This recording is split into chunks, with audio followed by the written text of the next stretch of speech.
Good evening. Good evening. પાછળ જે મેમ્બરો બેઠા ને આ સાઈડ થોડા આગળ આવી જાઓ, મજા આવશે. થોડાક આગળ આવી જાઓ, પાછળ જે બેઠા છે આગળ આવી જાઓ. સૌ પ્રથમ તો આજના પ્રોગ્રામમાં જે કોઈ અહીંયા પધાર્યા છે સ્ટુડન્ટ્સ અને પેરેન્ટ્સ, સરદારધામ વતી એક એવો નાનકડો એવો પ્રયાસ શરૂ થયો છે કે ધોરણ 12 પછી ઘણા બધા વિદ્યાર્થીઓ પોતાના કરિયરમાં શું લેવું, ક્યાં જવું, શું કરવું, કયા પ્રકારનો કોર્સ સિલેક્ટ કરવો, આવા ઘણા બધા પ્રશ્નો સ્ટુડન્ટને તો મૂંઝવે છે, સાથે સાથે એમના પેરેન્ટ્સને બહુ મૂંઝવે છે. તો આ બધા પ્રશ્નોના ઉકેલ માટે સરદારધામ તરફથી એક નાનકડો એવો પ્રયાસ શરૂ થયો છે કે ધોરણ 12 પછી શું, એવો કારકિર્દી માર્ગદર્શનનો આ પ્રોગ્રામ છે. આ પ્રોગ્રામમાં પધારેલા તમામ પેરેન્ટ્સ, તમામ સ્ટુડન્ટ્સ અને તમામ માનવંતા મહેમાનોનું એક વખત આપણે જોરદાર તાળીઓ સાથે સ્વાગત કરીએ. ખૂબ જ ટૂંકી નોટિસમાં ઘણા બધા વિદ્યાર્થીઓ આવ્યા છે, ઘણા બધા જાગૃત વાલી આજે અહીંયા આવ્યા છે અને હજુ ફ્લો કદાચ 10-15 મિનિટ સુધી કદાચ ચાલુ રહેશે, પણ આપણે વધારે વાર ન જોતા, વધારે રાહ ન જોતા આપણે પ્રોગ્રામને શરૂ કરીશું. સૌ પ્રથમ પ્રોગ્રામને શરૂ કરતા પહેલા આપણે પ્રોગ્રામની ગરિમાના ભાગરૂપે આપણે રાષ્ટ્રગાન સાથે પ્રોગ્રામને શરૂ કરીશું. जनगण मन अधिनायक जय हे भारत भाग्य विधाता पंजाब सिंध गुजरात मराठा द्राविड उत्कल बंगा विंध्य हिमाचल यमुना गंगा उच्चल जलधि तरंगा तव शुभ नामे जागे तव शुभ आशीष मांगे गाहे तव जय गाथा जन गण मंगलदायक जय हे भारत भाग्य विधाता जय हे जय हे जय हे जय जय जय जय हे. હવે પ્રોગ્રામને આપણે આગળ વધારતા સરદારધામ માટેની વિશેષ માહિતી અને શિક્ષણ સેલ જેના અંતર્ગત આપણે આ પ્રોગ્રામ કરી રહ્યા છીએ કે ધોરણ 12 કોમર્સ અને આર્ટ્સ પછી શું, એના માટે હું સરદારધામના જ સુરત શહેર સહ કન્વીનર મેહુલભાઈ માલવિયાને વિનંતી કરીશ કે આ માટે થોડી માહિતી આપશે. જોરદાર તાળીઓ સાથે આપણે મેહુલભાઈને વધાવીએ પ્લીઝ.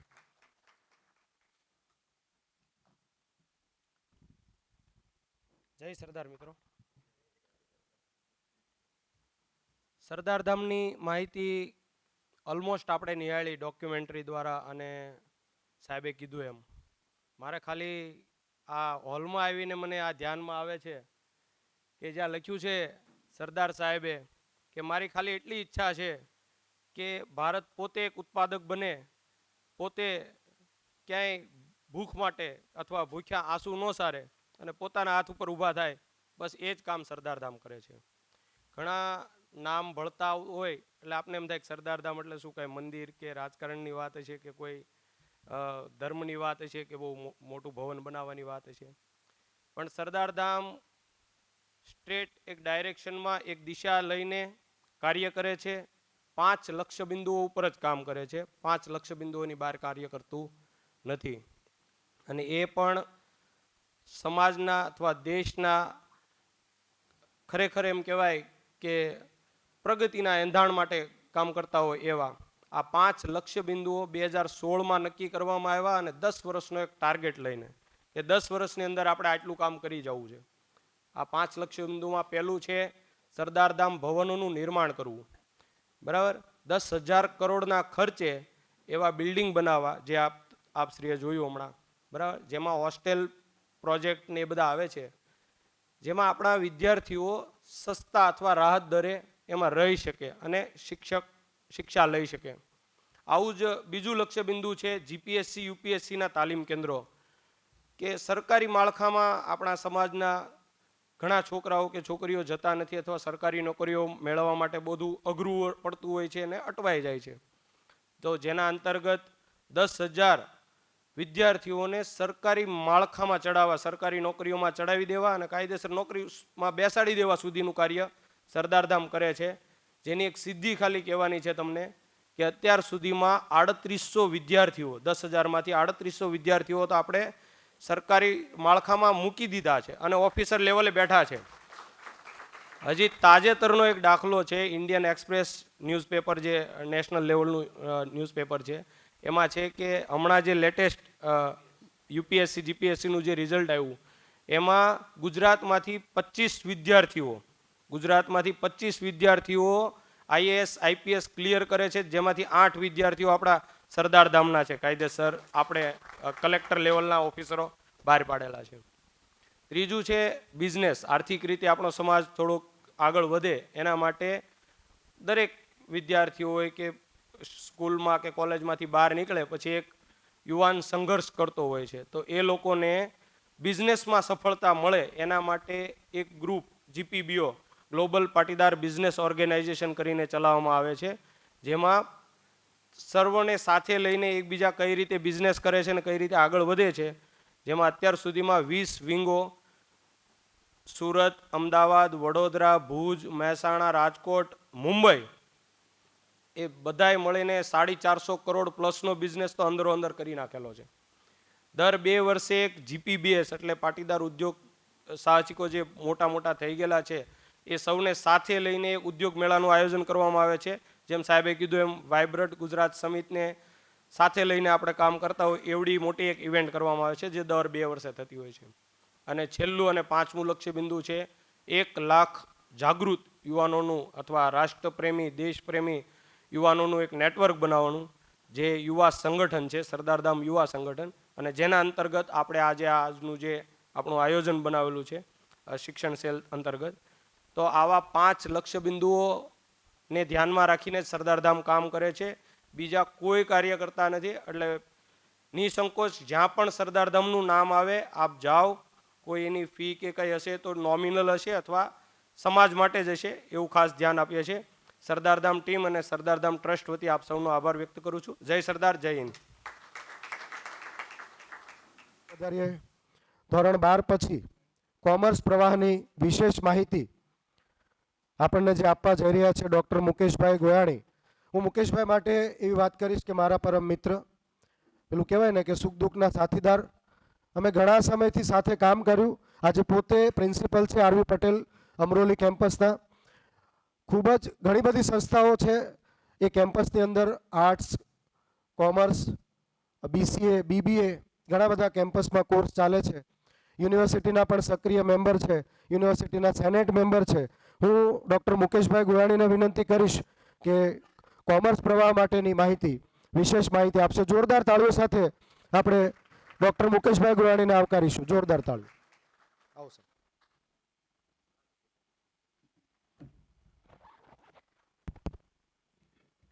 આજના કાર્યક્રમમાં ઉપસ્થિત મારા આદર્શ અને આ જ કેમ્પસના આચાર્ય એવા ડૉક્ટર દિલીપભાઈ વરસાણી, જે આ વર્ષની પ્રક્રિયા થવાની છે કોમન એડમિશન પ્રોસેસ, જે 14 યુનિવર્સિટી છે એમાં વીર નર્મદ દક્ષિણ ગુજરાત યુનિવર્સિટીમાં તેઓ કન્વીનર છે. સાથે આમ તો બધાનું નામ લેવા જાઉં તો 10 મિનિટ મને આપી છે, એમાંથી 1 મિનિટ એમાં પૂરી થઈ જાય. એટલે આપણે સીધા થોડાક પોઈન્ટ પર આવીશું જરૂરથી, કેમ કે એકના નામ પ્રથમ હરોળમાં જે બેઠા છે ને, મયુરભાઈથી માંડીને ધોરણ 10 પછી શું કરી શકાય, અને ખૂબ આ વિસ્તારમાં આઈટી ક્ષેત્રે જ્યાં મોટા મોટા બોર્ડ મારેલા છે કે આટલા રૂપિયા આ ને તે ને, પછી વર્ષ પૂરું થાય પછી કાંઈ ન મળે. પણ એમાંથી કંઈક બહાર આવીને અશ્વિનભાઈ એવું નક્કી કર્યું કે નહીં, મારે કંઈક કરવું છે, ને 200 જેટલા વિદ્યાર્થીઓ આજે રોબોટિક હોય કે આઈટી હોય તો એ સારું ચલાવી રહ્યા છે ધોરણ 10 પછી. ટૂંકમાં વરાછા વિસ્તાર ને કતારગામ વિસ્તારમાં એક માત્ર ખાલી જો ઇન્ફોર્મેશન આપવામાં આવે ને તો વિદ્યાર્થીઓ તો ખૂબ આગળ નીકળી શકે એમ છે. યુપીએસસીમાં તો આપણા હમણાં 8 વિદ્યાર્થી આવ્યા, પણ કાર્તિક જીવાણીએ સુરતમાં સૌ પ્રથમ વખત આખા ભારતમાં ડંકો વગાડવાનું કામ યુપીએસસીમાં કાર્તિક જીવાણીએ કર્યું હતું. હવે સિલસિલો શરૂ થઈ ગયો છે, હવે અટકશે નહીં. પણ સરદારધામની શૈક્ષણિક ટીમને કોઈ પણ આર્થિક વગર આ સમાજને એક સારું પથદર્શક મળે. હવે દરેક વિદ્યાર્થીઓને બધું જ મળવાનું છે. એડમિશન ક્યાંય મળે નહીં એવી પરિસ્થિતિઓ ખૂબ ઓછી થઈ ગઈ છે. ઇવન નરસિંહભાઈ MBBSમાં હવે લગભગ કદાચ એવું બનશે કે બધાને મળી જશે, કેમ કે ઘણી બધી કોલેજો ખુલવાનું શરૂ થઈ ગઈ. સુરતમાં એક હતી સ્મીમેર, સિવિલ ને હવે કિરણ ને હજી ઘણા બધા પાછા રાહ જોઈને બેઠા છે. શરૂઆતમાં અમે ભણતા ને સાહેબ જ્યારે ભણતા હશે ત્યારે માત્ર સુરતની અંદર કે ગુજરાતની અંદર માત્ર કોલેજો જેટલી હતી ને એટલી જ આજે આખા ગુજરાતમાં યુનિવર્સિટી છે, 113 જેટલી યુનિવર્સિટી. એટલે એડમિશન મેળવવું હવે અઘરું નથી. એક સમયગાળો એવો હતો કે એડમિશન લેવા અઘરા હતા. હવે એડમિશન લેવા અઘરા નથી, પણ તમારી પાસે જો રાઈટ ઇન્ફોર્મેશન હોય ને તો રાઈટ કામ થઈ શકે. અને એ પ્રયાસ સરદાર ધામે કર્યો છે. આજે સાયન્સ, આર્ટ્સ અને કોમર્સ, કાલે સાયન્સનું A ગ્રુપ ને પછી B ગ્રુપ ને વગેરે વગેરે. આ માહિતીઓ મેળવશો ને તો તમારા કેટલી દિશાઓ ખુલશે. વિચારો આવશે કે આવું કંઈ હોઈ શકે, આ કોર્સ પણ હોઈ શકે. પણ આપણે ત્યાં પ્રવાહમાં કેવું છે, જે બાજુ જઈએ ને આખી સોસાયટી એમાં જ હોય. અમે વિદ્યાર્થીને પૂછીએ ને અમારા કે કેમ તમે અહીંયા આવ્યા, તો કે આ આવ્યા છે ને એટલે. એમને પૂછીએ તો કે આ આવ્યા છે એટલે. ઘણા બધા વિદ્યાર્થીઓને 92% હોય. હવે 15-20 દિવસ પછી એડમિશન લેવા આવે. કેમ ભાઈ તું એ કોલેજમાંથી અહીંયા ટ્રાન્સફર કરવા આવે છે, અથવા અહીંથી કેમ તું ત્યાં જાય છે? કારણ કે અમારી જે ફ્રેન્ડ હતી ને એને 73% હતા. એનો જ્યાં નંબર લાગે ને અમારો લાગે એટલે આખી ટીમ એમ આવી રહે, એટલે આખું ઝુંડ એમ આવી જાય. આ પરિસ્થિતિ છે અત્યારે, પણ એમાંથી બહાર નીકળવાની જરૂર છે. મારો વિષય તો ખાલી કોમર્સનો છે, પણ તમને ખરેખર અભિનંદન છે અહીંયા જેટલા આવ્યા છે ને એટલા. કેમ કે વાલીઓ અને વિદ્યાર્થીઓ બંને આવ્યા છે. કંઈક કરવું છે, કંઈક વિદ્યાર્થીઓ માટે કંઈક કરવું છે, માતાઓએ કંઈક કરવું છે, પિતાઓએ બાળકો માટે કરવું છે, અને બાળકોને એવી ચિંતા છે કે નહીં રિઝલ્ટ આવ્યા પહેલાં કંઈક કરવું છે. એટલે અભિનંદન છે. બાકી તો અભ્યાસક્રમમાં આવે ને ત્યારે આવશું. હવે આટલા ટકા આવ્યા પછી સાહેબના ઘરે અને અશ્વિનભાઈના ઘરે અને સવાણી સાહેબના ઘરે રોજ સવારે 7 વાગે ફોન આવશે, સાહેબ ઘરે છો? એટલે એમ કે ભાઈ અમે જે ઘરે પહોંચ્યા છીએ. જે દિવસે રિઝલ્ટ આવશે ને ત્યારે અમારા દરેકના અહીંથી મયુરભાઈથી માંડીને સુરેશભાઈ બધા મારી સાથે સંમત હશે કે સાંજે આપણને એમ લાગે આપણા ઘરે કોઈ બીમાર છે અને આવીને બેસી જાય. કોલેજ તો આવવાનું નામ ન લે, કેમ કે પહેલાં આવ્યા ન હોય. એટલે ઘરે ઓળખીતા છે એટલે આવશે, પણ અત્યારે ખરેખર જરૂરિયાત છે. તો હવે કોમર્સ તરફ આગળ વધવું છે. મેં કીધું ને કે 10 મિનિટ છે, અને 10 મિનિટમાં કોમર્સને મારે સમજાવો મિત્રો ખૂબ અઘરો છે. પણ આજના સ્ટેજ ઉપરથી તમને એટલા માટે જરૂર કરશ કે તમારા બાળકને ભલે સાયન્સમાં બેસાડો, ભલે કોમર્સમાં બેસાડો, ભલે આર્ટ્સમાં બેસાડો, પણ તમારા મનમાં જે વિચારો આવે છે ને ત્યાં એકવાર મુલાકાત લઈ લો. તમને એમ છે કે મારે શાસિતમાં જવું છે, હું માત્ર આ કોલેજનું નામ નથી, તમારે જે કોલેજમાં જવું છે ત્યાં એકવાર જઈ આવો તો ખરા. કોલેજ શું છે, ત્યાં કેવું કેમ્પસ છે, કયો કોર્સ ચાલે છે, ત્યાં વ્યવસ્થા કેવી છે. કેમ કે આમાં ઘણી વખત યુટર્ન હવે બહુ અઘરા છે. તો યુટર્ન મારવામાં પહેલાં સરળ હતા, હવે અઘરા છે, કેમ કે કોમન એડમિશન આવી ગયા. ચૂકી ગયા તો રહી ગયા, પછી 1 વર્ષ બગડશે ને 6 મહિના થશે ને 6 મહિના પછી તમે એટલા બધા આંટા ફેરા મારશો ને ત્યાં બસમાં તમે થાકી જશો ને આવી પરિસ્થિતિ છે. ખૂબ સારો સમય છે કે આ 10 દિવસની વાર છે. મારા ખ્યાલ પ્રમાણે આજે જેટલી તારીખ છે ને તે 15 દિવસમાં તમારા હાથમાં દરેકની પાસે રિઝલ્ટ હશે. પીળું કાગળવાળું રિઝલ્ટ હશે. 1010% હું કહું છું 7 તારીખ પહેલાં તો દરેકની હાથમાં પીળી માર્કશીટ આવી ગઈ હશે. બરાબર છે. પછી નક્કી કરવા બેસશો ને તો ખૂબ અટવાશો. એટલે અત્યારે જે કંઈ પ્રશ્નો હોય ને આપણે બધા કરી લઈએ. થોડાક નેક્સ્ટ જઈએ એટલે થોડીક એમાં ધોરણ 12 પછી શું, ઓકે, એના પછી આપણને હવે બધું એવું જ છે મયુરભાઈ કે 3 વર્ષ કરવાના એટલે કોલેજ પૂરી. હવે એવું નથી. અશ્વિનભાઈ 1 વર્ષનો કોર્સ ચલાવતા હોય ને તો 1 વર્ષે 12. આપણે અત્યાર સુધી એમ કરતા હતા કેટલું વર્ષ ભણ્યા, તો કે કોલેજ કરી. કોલેજ કોને કહેતા હતા? કે જે 3 વર્ષ ભણે. હવે એવું નથી. 1 વર્ષની કોલેજ કહેવાય, 2 વર્ષની કહેવાય, 3 વર્ષની કહેવાય, 4 વર્ષની કહેવાય, 5 વર્ષની કહેવાય. નેશનલ એજ્યુકેશન પોલિસી 34 વર્ષ પછી બદલાય. અમે એમએડ કરતા ને ત્યારે આવતું કે આ રાષ્ટ્રીય નીતિ શું કહેવાતું હશે. આ 34 વર્ષ પછી બદલાય. 1 વર્ષની કોલેજ કરવી હોય ને તો 1 વર્ષની થાય. 1 વર્ષ થઈ ગયું, મારે નથી ભણવું, જાઓ. 2 વર્ષ પછી એમ થયું પાછું ભણવું છે, આવી જાઓ. ABC academic bank of credit. જેમ તમારા બેંકમાં પૈસા જમા થાય છે એમ હવે તમારા એકાઉન્ટની અંદર ક્રેડિટ થશે માર્કની. એટલે એટલા માટે કહી શકાય કે એક સાથે ડ્યુઅલ કોર્સ બી કરી શકાશે. એક સાથે બીકોમની સાથે ઘણા બધા કોર્સ સીએ છે, રોબોટિક્સના પણ કોર્સ કરી શકાશે. એટલું સરળ એજ્યુકેશન થયું છે, પણ ઇન્ફોર્મેશન વાલીઓ પાસે નથી, વિદ્યાર્થીઓ પાસે નથી. અને એમ થયું કે 2 વર્ષ કરીએ તો કશો વાંધો નહીં, 2 વર્ષનું ડિપ્લોમા કોર્સ થઈ શકે. એને એમ થાય 3 વર્ષ કરવું, નો પ્રોબ્લેમ, એને ગ્રેજ્યુએશનનું સર્ટિફિકેટ મળશે. અરે હજુ એમાં વધારે અભ્યાસ કરવો છે, 4 વર્ષની અંદર એ પૂર્ણ કરશે, એને ઓનર્સનું સર્ટિફિકેટ મળશે. 5મા વર્ષમાં જાઓ, એમફિલ નીકળી ગયું, એના જેવા રિસર્ચમાં તમે આગળ જશો, પીએચડી જેમાં આગળ જશો. એટલે બહુ સરળ છે જ્યાં જાઓ ત્યાં, પણ ઇન્ફોર્મેશન રાખવી પડશે કે ક્યાં એવા પ્રકારના કોર્સ ચાલે છે કે 1 વર્ષમાં સર્ટિફિકેટ થઈને આપણને જવા દેશે. નેક્સ્ટ, આપણે કદાચ અહીં બેઠા હશે ને હજી તો ઇન્ફોર્મેશન ક્યાં સુધી પહોંચી શકાય, કેમ કે શાળાઓએ જો ઇન્ફોર્મેશન આપ્યો હોત ને તો હોલ ભરાઈ ગયો હોત. બસ 12મા સુધીની ફી લીધી, આવજો, હવે તમારે જે કરવું હોય તે કરજો. બહુ સીધી વાત છે. હું બહુ સ્પષ્ટ કહું છું કે જો તમારે સ્કૂલે શાળાએ જે પણ હશે, હું કંઈ બધાની વાત નથી કરતો, અમુક અહીંયા આવ્યા છે એ સારી સ્કૂલો હશે, તમને ખરેખર આજના કાર્યક્રમની માહિતી તમારે જેમ વોટ્સઅપની અંદર 12મા ધોરણનું કામ આવતું હતું ને કે આજે આ લેક્ચર છે, અથવા એવો મેસેજ આવતો હતો ને કે ફી ભરી જાજો, એની અંદર આજની સરદાર ધામની માહિતી આવવી જોઈતી હતી, પણ નથી આવી. હવે થાય છે શું, 1લી તારીખથી આ જીકાસ ઓનલાઈન એડમિશન પ્રક્રિયા જે 14 યુનિવર્સિટીની ભેગી છે, ઇવન જીટીયુ પણ, એમની પણ જ્યારે પ્રોસેસ ભેગી છે, આર્ટ્સ, કોમર્સ ને સાયન્સના એમાં જે સિલેબસ ચાલે છે એ પણ જીટીયુ અંતર્ગત છે, તો એના ફોર્મ ભરવાના શરૂ થઈ ગયા છે. 1.5 લાખ જેટલા અરજી રજિસ્ટ્રેશન પણ થઈ ચૂક્યું છે. જો આ રજિસ્ટ્રેશન ના થાય તો આપણે ભલે ગમે એટલા સેમિનાર કરીએ, નિષ્ફળ છે, કેમ કે ફોર્મ જ નથી ભર્યું, મૂવી જોવાની ટિકિટ જ નથી લીધી, પછી આવીને ત્યાં રોકી મૂકશે. ખાલી હશે તો પણ તમે નહીં જઈ શકશો. આપણને આ બધી સામાન્ય, આ પહેલી વખત છે, આ ફર્સ્ટ ટાઈમ છે. તમને ઘણી વખત એમ થાય થશે, જોયું જશે, રિઝલ્ટ આવશે, પછી ફોર્મ ભરશું, પૂર્ણ. બધું જ ફોર્મ ભરાવાની પ્રક્રિયાઓ શરૂ થઈ ગઈ છે. કોઈને ઈડબ્લ્યુએસના દાખલા આપણે કાઢવાના હોય, તમે ગઈકાલના યુપીએસસીના રિઝલ્ટ જોયા છે, તમને ખબર હશે બીજી કોલમમાં ઈડબ્લ્યુએસના કેટલા વિદ્યાર્થીઓ છે, એટલે કેટલો બધો ફાયદો પણ ઈડબ્લ્યુએસમાં છે.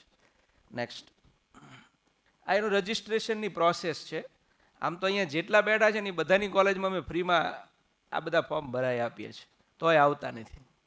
સાયબરવાળા પછી 2000 રૂપિયા લે, સાયબર કાફેવાળા, તોય આપણે ભરીએ છીએ બંને કેમ્પસમાં. નેક્સ્ટ, આ એક પ્રક્રિયા છે, આ એક આખી એજ્યુકેશન સિસ્ટમ છે.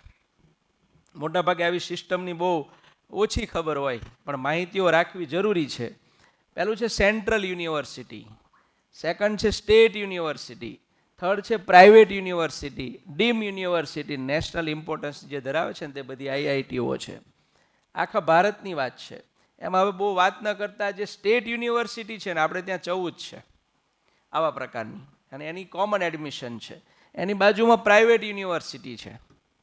હવે બધા જ વિદ્યાર્થીઓ છે એટલે હું કંઈ state university, private university, central યુનિવર્સિટીનો ભેદભાવ નથી કરતો.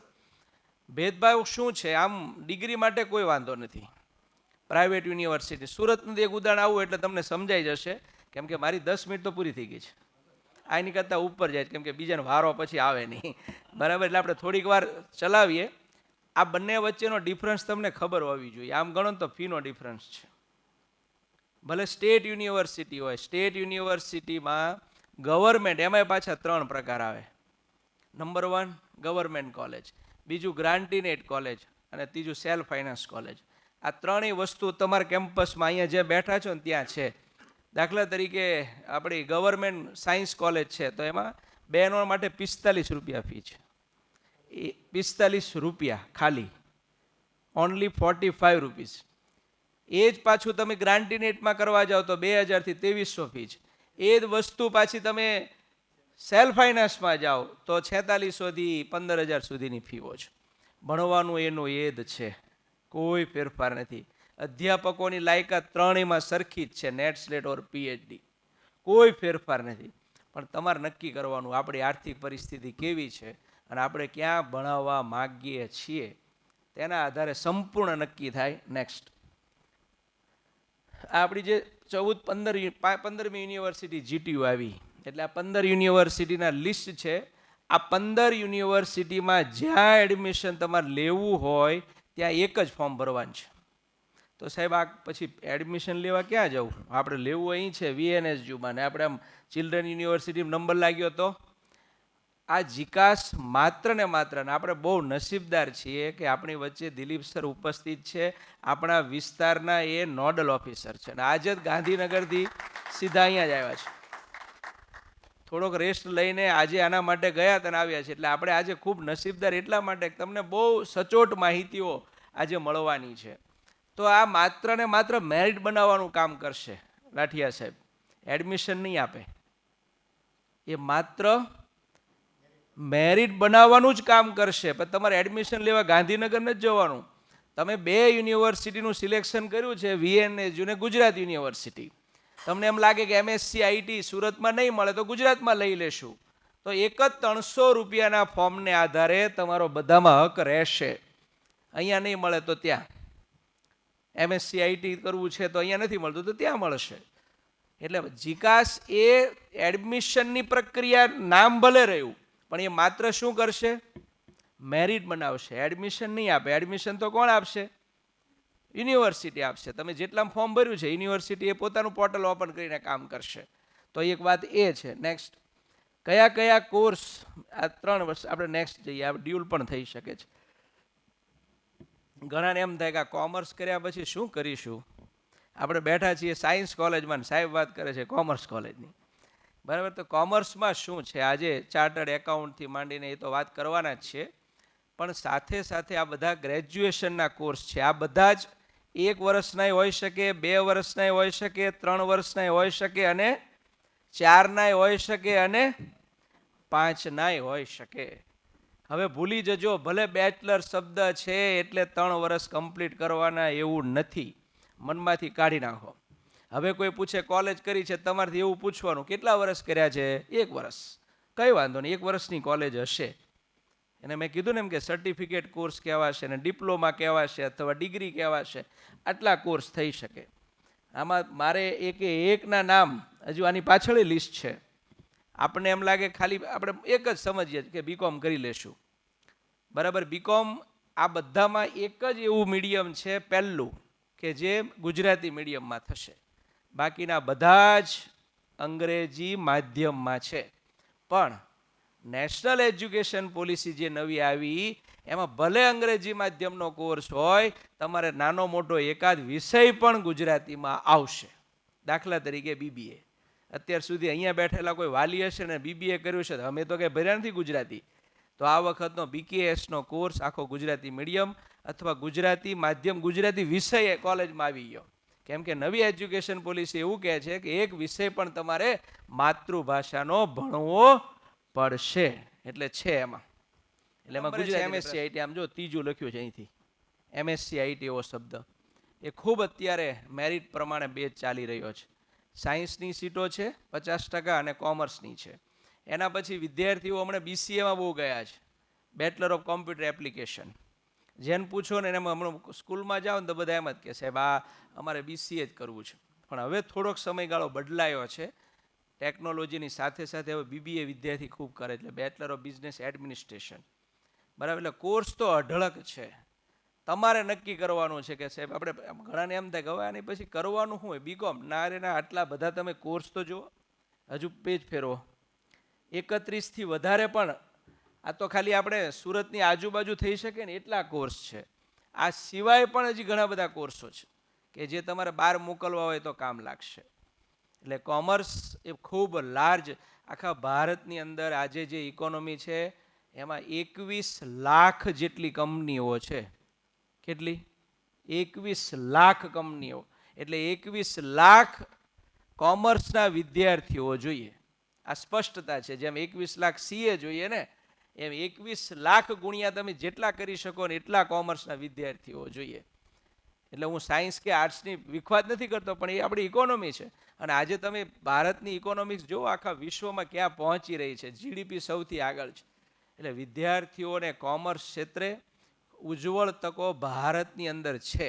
અને છેલ્લા એક જ વર્ષથી ને 1 મહિનાથી વિદ્યાર્થીઓ જે જતા હતા ને, એ વિદ્યાર્થીઓ ભારતમાં હવે ડિમાન્ડ કરવા માંડ્યા છે કે વિદેશ જવું એની કરતાં તો હવે આપણી ઇકોનોમી એટલી સુધરી છે, આપણે કોમર્સ તરફ પ્રયાણ કરીએ.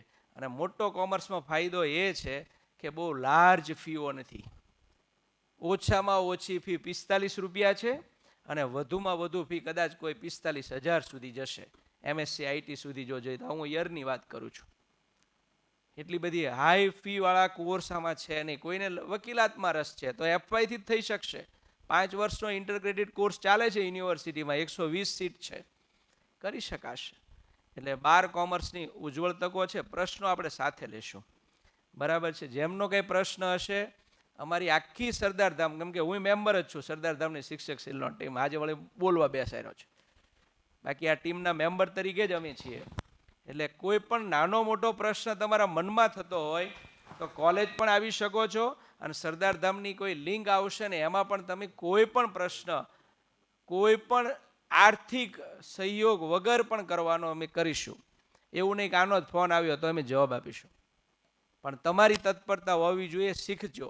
આ 10 દિવસ છે, 10 દિવસમાં માઇન્ડ સેટ કરી દેજો. કાંઈક મને ખબર છે કે બાળક જ્યારે આપણું 10મા 12મા હોય ને તો રોજ હાંજ થાય ને તો હવે ભાઈ શું કરવાનું, હવે નક્કી કર ભાઈ, બરાબર. થોડી વાર આમ જશે, થોડી વાર આમ જશે, પછી કે હવે સાયન્સ કરવું છે, BBA કરવું છે, BCA છે.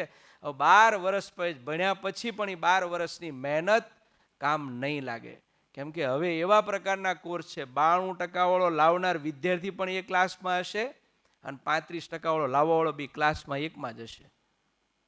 કેમ કે ટકાવારી મહત્વ કરતા કોર્સ હવે મહત્વના છે. એટલે પણ તમે મહત્વનું ધ્યાન એ રાખજો કયા કેમ્પસમાં જવું, કયા કોર્સમાં જવું, કયા મીડિયમમાં જવું. આટલું નક્કી થઈ જાય ને, ચિંતા નહીં કરશો. બીજું કોઈ એવું પણ નહીં નક્કી કરશો કે સાહેબ મને BCA કરવું છે, એડમિશન મળે. અહીંયા બેઠેલા હોલમાં કોઈ વિદ્યાર્થીને હું તમને ગેરંટી સાથે કહું કે એડમિશન વગર કોઈ રહેશે નહીં, કોઈ નહીં રહે. એને BCA કરવું છે ને મળી જાય, પણ તમારા ટકા ન હોય તો દૂરની કોલેજમાં જવું પડે. આપણી પાસે પૈસા ન હોય દૂર મકાન રાખવું પડે, પછી આપણે જોતું હોય ત્યાં ના મળે. પણ તમારે ત્યાં જવાની તૈયારી ન હોય તો ના ચાલે. તમારે MSc IT કરવું છે તો તમને મળશે જ, પણ તમારે દૂરની કોલેજ જવું પડે, થોડેક ઘણે બધે દૂર જવું પડે. એટલે એડમિશન વગર કોઈ રહેવાનું નથી. તો ફરીથી મેં કીધું આમ તો સોરી કહેવું પડશે, કેમ કે જે મિનિટો આપી છે એના કરતાં ડબલ થઈ ગઈ છે. કેમ કે અમારે હજી મોટા સાહેબ બાકી છે આર્ટ્સમાં. કેમ કે આર્ટ્સની એટલી જ જવાબદારી UPSCમાં આપણા વિસ્તારમાં ખબર નહીં કે આર્ટ્સની સ્કૂલો કેમ બંધ થઈ ગઈ છે. ઉત્તર બાજુ જાઓ ને તો પહેલું આર્ટ્સ આવે, બીજું કોમર્સ આવે અને ત્રીજું સાયન્સ આવે. અને આપણે ખબર નહીં ઊંધું કરી દીધું છે, પહેલું સાયન્સ આવે, પછી કોમર્સ આવે, ત્રીજું આર્ટ્સ આવે. મને લાગે છે કે છે ને પૈસાની દ્રષ્ટિએ કરી દીધું છે કે જેમાં લોકોને વધારે પૈસા મળે એ પહેલાં ચાલે. આજે સાયન્સમાં વધારે પૈસા મળે એટલે સાયન્સ પહેલું ચાલ્યું, કોમર્સ ઓછું ચાલે. એટલે આર્ટ્સ એટલું જ મહત્ત્વનું છે. અને પ્રકૃતિના નિયમ પ્રમાણે સાયન્સ, કોમર્સ ને આર્ટ્સ ત્રણેય જ્યારે સમકક્ષ ચાલે ને ત્યારે જ દેશનો વિકાસ થાય. તો સરદાર વલ્લભભાઈના શબ્દો અમે તમે સાંભળ્યા કે યુવા પેઢી આપણા હાથમાં છે. તો 100% આપણા હાથમાં છે કે આપણે આપણા બાળકને કઈ બાજુ લઈ જઈ રહ્યા છીએ, ITમાં કે એડમિનિસ્ટ્રેશનમાં, કોમર્સમાં, એના ઉપર આપણો આધાર છે. વધારે વાત ન કરતા ફરીથી સૌનો ખૂબ ખૂબ આભાર. આ BCom આ રેગ્યુલર છે. BCom ડેટા સાયન્સ જે છે ને, આપણા સુરતની અંદર એક તો અમરોલી કોલેજમાં શરૂ થયું છે, પરંતુ હવે બધી કોલેજોમાં ધીમે ધીમે શરૂ થઈ જશે. BCom plus data science. BComની અંદર 50% અશ્વિનભાઈ કોમર્સના સબ્જેક્ટ છે અને 50% ITના છે. જેમ કે ઇકોનોમિક્સ છે, સ્ટેટિસ્ટિક્સ છે, એકાઉન્ટન્સી છે. આ કયા વિષયો છે? કોમર્સના. અને સામે બાજુ પાયથન છે, બરાબર. એ જે ITના તમામ કોર્સો એ બે ભેગા છે આમાં. અને જેવો સમયગાળો આવ્યો ને એવા પ્રકારના કોર્સ શરૂ થયા છે. નવા કોર્સ હજી એ પણ છે, BCA win AI, BCA with cyber security, BCA with artificial AI, cyber security, data science, આ બધા કોર્સ પણ હવે શરૂ થઈ ગયા છે. એટલે હવે દૂર નથી. તમને કોર્સ તો તમે એનું કન્ટેન્ટ તો તમારી પાસે છે, પણ તમારી તૈયારી એમાં કેટલી છે એના ઉપર છે. એટલે એ બીકોમ ડેટા સાયન્સ આપણા માટે શબ્દ સારો છે. ટેક્સ પ્રોસેસ ને કમ્પ્યુટર. હવે ફરીથી સાંભળી લો, એક કોર્સ એવું ફિક્સ નથી. તમે જ્યારે ભણતા ને ત્યારે એવું જ હતું કે આ 7 સબ્જેક્ટ ભણવાના, બીજો બહારનો કાંઈ નહીં. હવે 50 જેટલા કોર્સ આવશે, એમાં ભાગ પડી ગયા માઇનર, મેજર, SC, ESC વાળા, SC વાળા વગેરે. એમાં 2 હું તમને એમ કહું ને કે એમાં તમે કોઈ પણ કોર્સ લઈ શકો છો. દાખલા તરીકે મારે ઇકોનોમિક્સ નથી ભણવું, SP ભણવું તો ભણી શકાશે. સ્ટેટિસ્ટિક્સ નથી ભણવું, મારે એકાઉન્ટ ભણવું, ભણી શકાશે. હવે આમ લાર્જ સ્કેલ થઈ ગયો છે. જે કોલેજો કઈ કઈ કોર્સ આપે છે ને એના ઉપર આધાર છે. એનું માળખું બહુ મોટું થઈ ગયું. હવે 49માંથી તમારે 7 સબ્જેક્ટનું સિલેક્શન તમારે કરવાનું કે કયા ભણવા છે. એટલે આ બધું ચોઇસ કરવાની, આ બધું એની અંદર આવી ગયું. દાખલા તરીકે બીકોમ પ્રોફેશનલ છે તો સવાણી સાહેબ જે કહેવાના છે, બીકોમના અડધા સિલેબસમાં એ છે, અડધું CAનું છે. બીકોમનું અડધું એ છે ને CAનું ICW ને એવું છે. એટલે 50% કોર્સ તમારે ફરજિયાત એ ભણવાના અને 50% પેલા પ્રોફેશનલ વાળા ભણવાના. એટલે એનું નામ પ્રોફેશનલ છે. એટલે કહેવાય બીકોમ જ. પણ હવે બીકોમ એટલે આમ બધા માટે સરખું નહીં કે આખા ભારતની અંદર બીકોમ બધા એક જ સાથે 7 સબ્જેક્ટ ભણે, એવું નહીં. સાઉથ ગુજરાતની અંદર કોલેજ છે એના 7 સબ્જેક્ટ અલગ હશે, તો નોર્થ ગુજરાતના અલગ હશે. હા, માઇનર ને મેજર કદાચ એક સરખા હોઈ શકે, બાકીના બધા છૂટા પડી જશે. એટલે તમને જેમાં રસ હશે, પ્રોફેશનલ છે, ડેટા સાયન્સ છે, આર્ટિફિશિયલ ઇન્ટેલિજન્સ છે, પ્રોફેશનલ છે, બધું કરી શકાશે. અને હવે તો બે CA વાળા અને બીકોમ વાળા ભેગા મળીને હવે કોર્સ બનાવે છે. તો એવા પ્રકારનો કોર્સ આગળ વધશે ને ત્યારે સુરતનું રિઝલ્ટ 36% CAનું આવે છે. એ પણ ગૌરવની વાત છે. તો આવા ઘણા બધા નવા કોર્સ પણ તમે જાણકારી એટલા માટે લઈ લેવી, માર્કેટમાં પણ લે ભાગું એટલા જ. આવી જાઓ, માર્કશીટ આપી દો, ફી ભરી દો, પછી માર્કશીટ પાછી ન આપે, એવું પણ છે. એમાં શોર્ટકટમાં ન પડતા. તમને કાલને કાલ જે એડમિશન આપી દે છે ને એટલે સમજવું દાળમાં કંઈ કાળું છે. કેમ કે ઘણી બધી કોલેજની માર્કશીટે ડુપ્લિકેટ પકડાય, સાથે સાથે એમની રસીદ પણ ડુપ્લિકેટ. અમારી પાસે આવે કે સાહેબ આ એડમિશન મળી ગયું. એટલે ભાઈ હું આચાર્ય છું, આ પર્સન્ટેજમાં કોઈ સંજોગોમાં એડમિશન ના મળે. અને એક વસ્તુ બહુ સ્પષ્ટ કહી દઉં છું, કોઈ જગ્યા પર વધારાના પૈસા ક્યાંય ચૂકવતા નહીં. બહુ સ્પષ્ટ કહી દઉં છું, ક્યાંય નહીં. જે ફી હશે એ હશે. આ મેનેજમેન્ટ કોટા હશે તો એ હશે, પણ એ મેનેજમેન્ટ સાથે બેસવું પડે. પછી તમે એમ કહો કે આ વધારાની ફી લઈને આ કરે છે, ક્યાંય તમને એડમિશન મળતું જ હશે. તમારો વારો કાલ આવતો હશે, તમને અગાઉથી કહી દેશે કે આ વારો છે, લાવો પૈસા. એવું નહીં કરતા. અમે એડમિશન પ્રક્રિયામાં સાહેબ છે, ખબર છે તમારે, અમને ખબર છે કે આજે અમારી કોલેજનું 70% એડમિશન અટક્યું છે. કાલ કેટલા આવવાનું છે? 69. તો 69 કાલે એડમિશન મળવાનું જ છે. કોઈ છટકબારી મેરિટમાં નથી, કોઈ નથી. આ એક ખૂબ કાળજી રાખજો. VNSUના એડમિશન આજે 14 કોલેજો છે ને તેમાં કોઈ ડાયરેક્ટ એડમિશન નથી. હા, સ્પોટ કોટા છે, બરાબર. બાકી કોઈ સીટ એવી ઉપરથી આવી દે અને મેરિટ વગરનું નથી મળવાનું. અને ક્યાંય પૈસાનો વ્યવહાર મહેરબાની કરીને થર્ડ પાર્ટી સાથે કરશો નહીં. અને બીજું, તમારો જ મોબાઈલ નંબર અને તમારો જ ઈમેલ આઈડીથી ફોર્મ ભરજો. સાયબરવાળા કે કોઈ સાહેબના મેલ આઈડી કે એનાથી નહીં ભરતા, પસ્તાવાનો વારો આવશે. 12 વર્ષની મહેનત પાણીમાં જશે. તમારા 98% પણ ત્યાં ફેલ થઈ જશે જો ખોટું એ ફોર્મ ભરશો ને તો. એટલે આ કાળજી રાખવાની છે. અને મેં કીધું ને કે આ તો કલાકો નહીં, 2-2 કલાકો સુધી એક ટોપિક પર વાત થઈ શકે એમ છે. તમને અત્યારે બહુ આમ લાગે કે આપણા અભ્યાસક્રમની બહારની વસ્તુ છે, પણ જ્યારે તમે ફોર્મ ભરવા જશો, મેરિટ બનશે, 1% પહેલું મેરિટ બહાર પડશે ને ત્યારે તમને બધું યાદ આવશે કે સાહેબ કહેતા હતા કે વારો નથી આવ્યો. 1 રાઉન્ડ, 2 રાઉન્ડ, 3 રાઉન્ડ, એવું નહીં, કેટલા બધા રાઉન્ડ આવે. તમને પહેલા રાઉન્ડમાં એડમિશન ન મળે એટલે કે ચાલો બીજા રાઉન્ડમાં. નરસિંહભાઈ, આપણે એના માટે એક પાછો સેમિનાર કરીશું એડમિશન પ્રક્રિયાનો.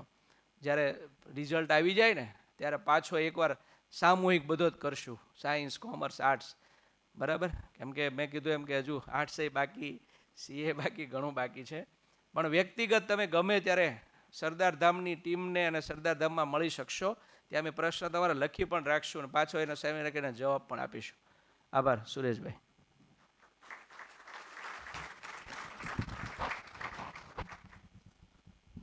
સમયની મર્યાદા એનું કામ કરે છે અને માહિતી જેમણે આપી છે ડૉક્ટર મુકેશભાઈ ગોયાણી માટે એક વખત ફરીથી જોરદાર તાળીઓ. સરે કીધું એમ કે કદાચ આ પ્રોગ્રામ 5 કલાક ચલાવો હોય ને તો એકલાય પોતે 5 કલાક ડિટેલ આપી શકે એમ છે. પણ આજે આપણે પ્રશ્નોત્તરી આપણે હજુ બધા જ જે માર્ગદર્શકો છે એમનું પતે એટલે આપણે ખરેખર ઓપન સેશન રાખીશું અને તમામ માહિતીઓ આપણે આપીશું. સરનું જે ડિટેલિંગ આપ્યું હતું એમાં ખાલી માત્ર આગ્રહ એવો હતો કે માહિતી પરફેક્ટ તમને મળે એ જ તમારો મંત્ર હોવો જોઈએ. તમારી પાસે બધું જ અવેલેબલ છે, સમજજો. સસ્તામાં સસ્તું એજ્યુકેશન અવેલેબલ છે, માત્ર માહિતીના અભાવે તમે ખોટા ખર્ચામાં પડી જશો. આટલું જ તમારે અહીંયાથી આજે આ શીખીને જવાનું છે, બરાબર છે.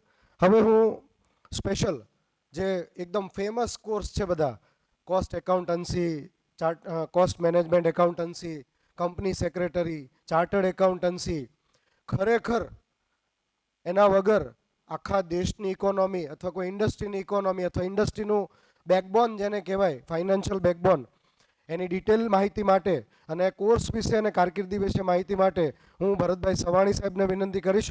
જોરદાર તાળીઓ સાથે ભરતભાઈને આપણે વધાવીશું. Please sir. વધારે તો નહીં કંઈ, પણ સરદારધામનું આયોજન બહુ સરસ રહ્યું છે. કારણ કે કારકિર્દી is a most beautiful decision. આપણે નાનું એવું ઘર બનાવતા હોય ને તોય બહુ બધું વિચારીએ. એક ઝાડ રોપતા હોય ને તોય ઘણીવાર બહુ વિચારીએ કે કયું ઝાડ વાવશું, પીપળો વાવીએ, આંબો વાવીએ કે ગાંડો બાવળ વાવીએ. એમ કારકિર્દી છે ને એકવાર બની ગઈ તો બની ગઈ, એમાં રિટર્ન નથી. સાહેબે જેમ કીધું તેમ માન લો કે 3 વર્ષ મેં કોઈ કોર્સમાં બગાડી નાખ્યા અને પાછળથી પછી આપને ખબર પડી કે આ મારા બિહેવિયરને સેટ નથી થતો, નેચરને સેટ નથી થતો, તો પાછું ન વળી શકાય. પછી અફસોસ થાય કે મારા ફ્રેન્ડે આ કોર્સ લીધો હતો, મેં આમ લઈ લીધો હોત તો સારું હોત. પછી પેરેન્ટ્સે ઘણીવાર સંભળાવ્યા કરે કે આને કંઈ ખબર પડતી નથી.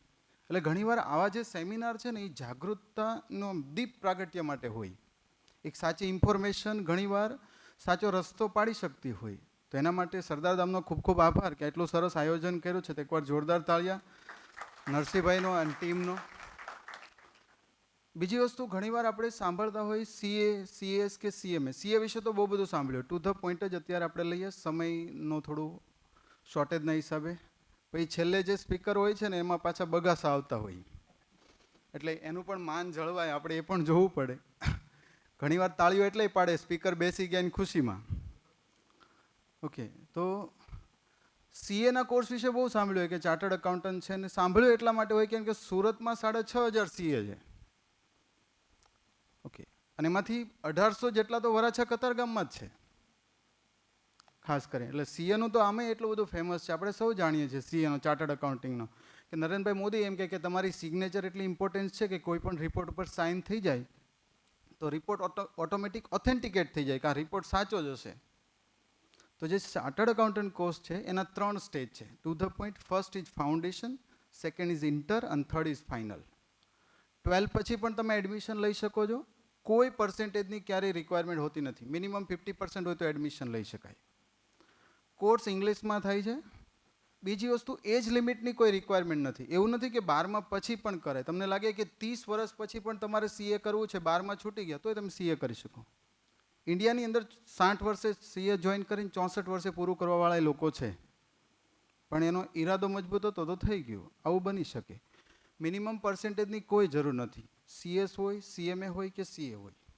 બીજું સૌથી ઇમ્પોર્ટન્ટ, એવું કોમર્સવાળા કરી શકે એવું જરૂરી નથી. મેં ખુદ આર્ટ્સ કરેલું છે. 10+2 જોવે. ડિપ્લોવાળાએ કરી શકે, સાયન્સવાળાએ કરી શકે, BBA વાળાએ કરી શકે, કોઈ પણ સ્ટ્રીમના લોકો કરી શકે. 10+2 હોવું જોઈએ. આ એક સૌથી ઇમ્પોર્ટન્ટ પોઈન્ટ છે. બીજું, CA કરી લીધું હોય તો પહેલો ઓપ્શન હોય કે આપણે CA કમ્પ્લીટ થયા પછી શું કરીએ, તો ખુદની ઓફિસ કરી શકાય. પહેલું કામ તમે જોતા હોય તો GST ઇન્કમ ટેક્સનું કામ કરી શકાય. બીજું, મોટી મોટી કંપનીમાં એઝ એ અકાઉન્ટન્ટ તમે જોબ માટે પ્લેસમેન્ટ રાખેલા હોય, તમે એપ્લાઇડ કરી શકો. આ સૌથી બેઝિક ઇન્ફોર્મેશન છે.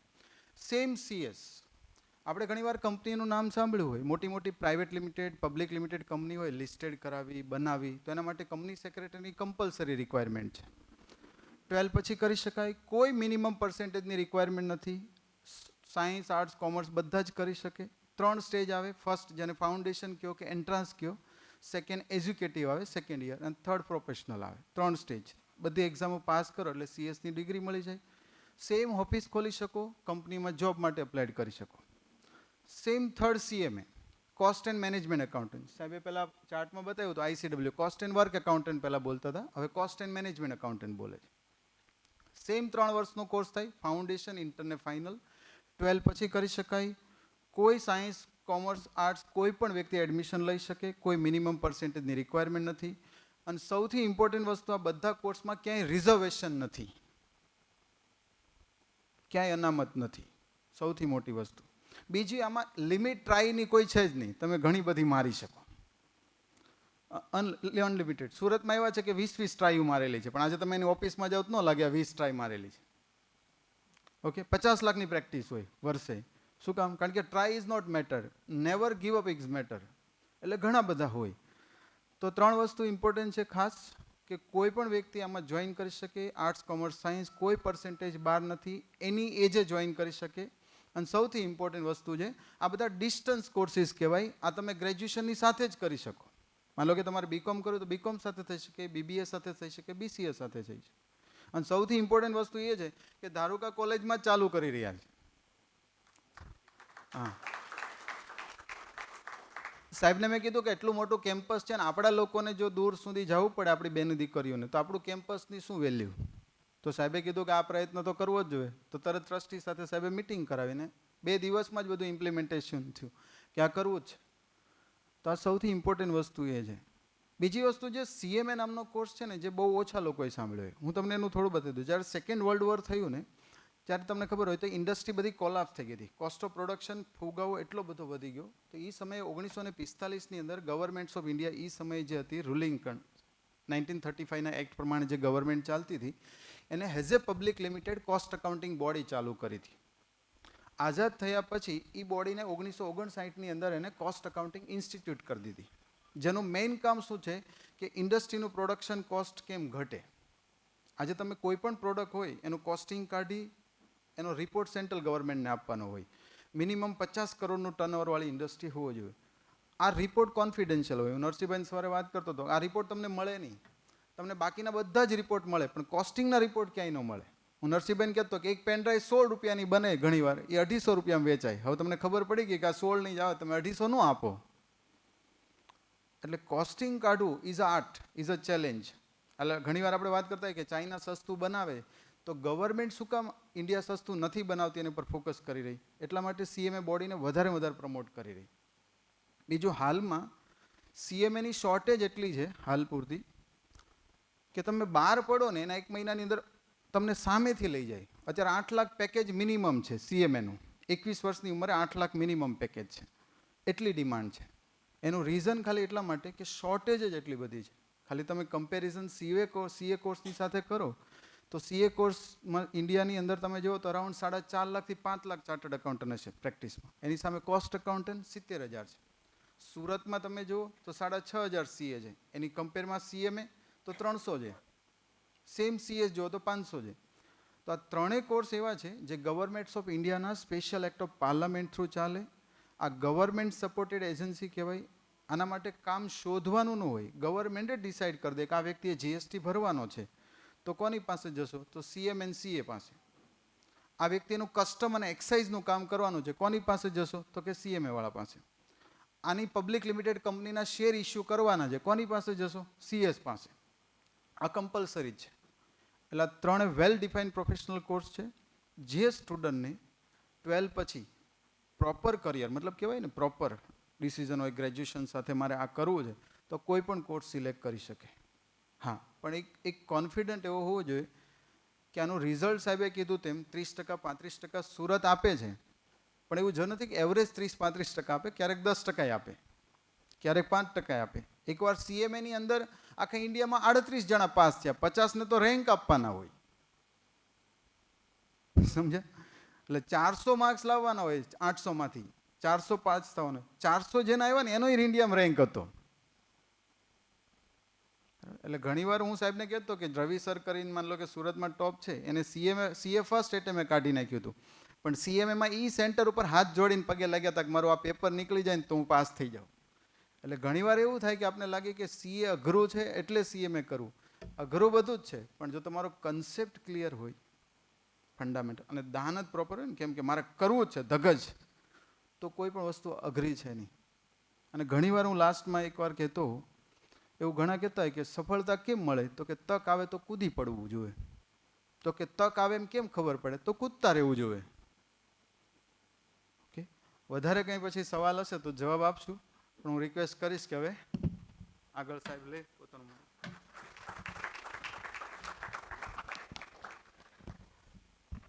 ભરતભાઈ સવાણી માટે એક વખત ફરીથી જોરદાર તાળીઓ.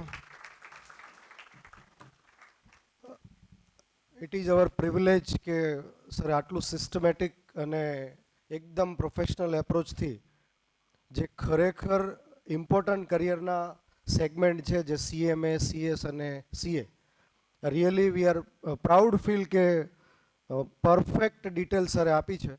અને ઓનગોઈંગ સર હજુ ક્વેશ્ચન આન્સર સેશનમાં મે બી કે હજુ ડેપ્થમાં કંઈક ડિટેલ જોઈતી હશે તો મળશે. So once again give a big round of applause for ભરતભાઈ સવાણી સર. નાવ હવે આપણે આર્ટ્સ માટે ડિટેલિંગ માટે વિનંતી કરીશ ડૉક્ટર દિલીપભાઈ વરસાણી સાહેબને, principal JB Darukawala arts and commerce college. જોરદાર તાળીઓ સાથે આપણે સાહેબને વધાવીશું પ્લીઝ.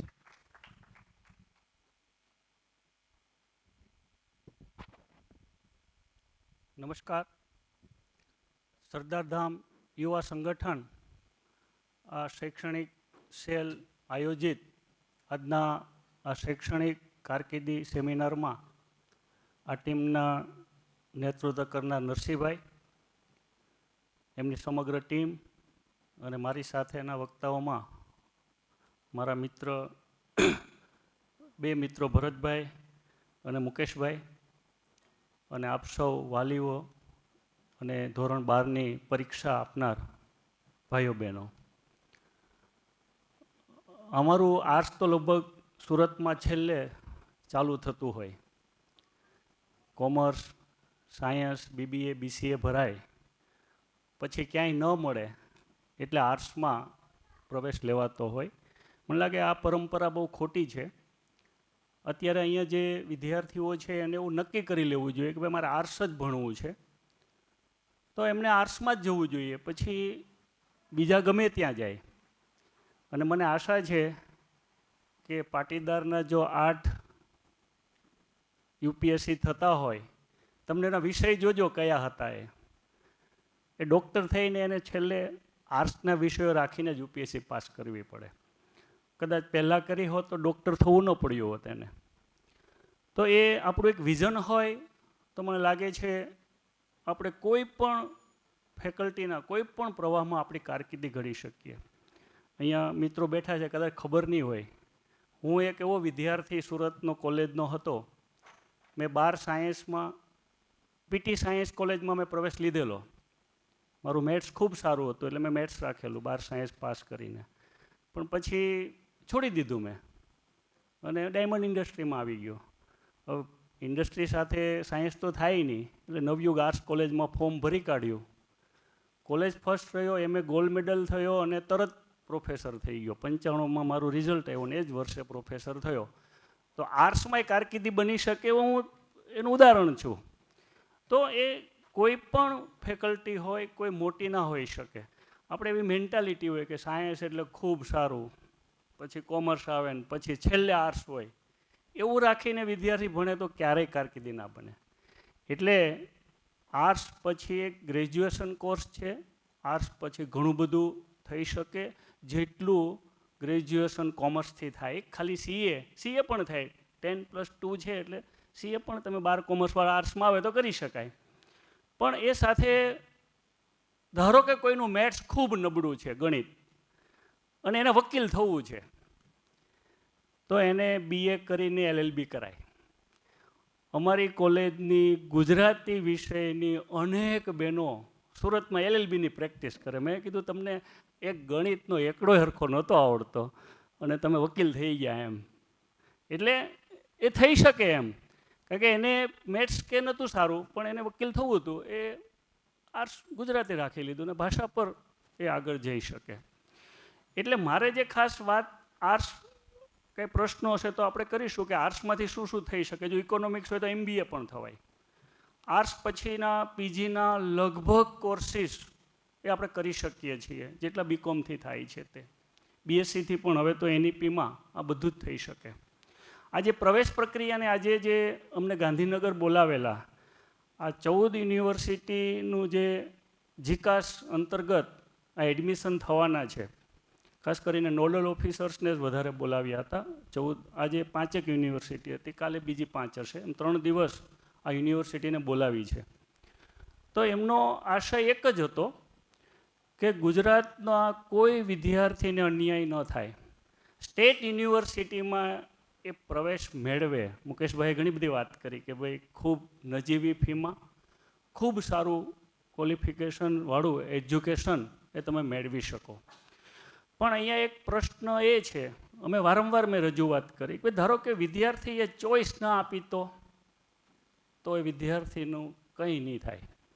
એટલે મુકેશભાઈએ કહ્યું તેમ કે ભાઈ રિઝલ્ટ આવશે એટલે ફરી પાછા અમે કાર્યક્રમો કરશું. અમે રિયલ નેટવર્કમાં પણ અમે દર વર્ષે કરીએ છીએ, કારણ કે કમિટીમાં હું તો 17 વર્ષથી છું, આ વર્ષે નોડલ ઓફિસર બન્યો.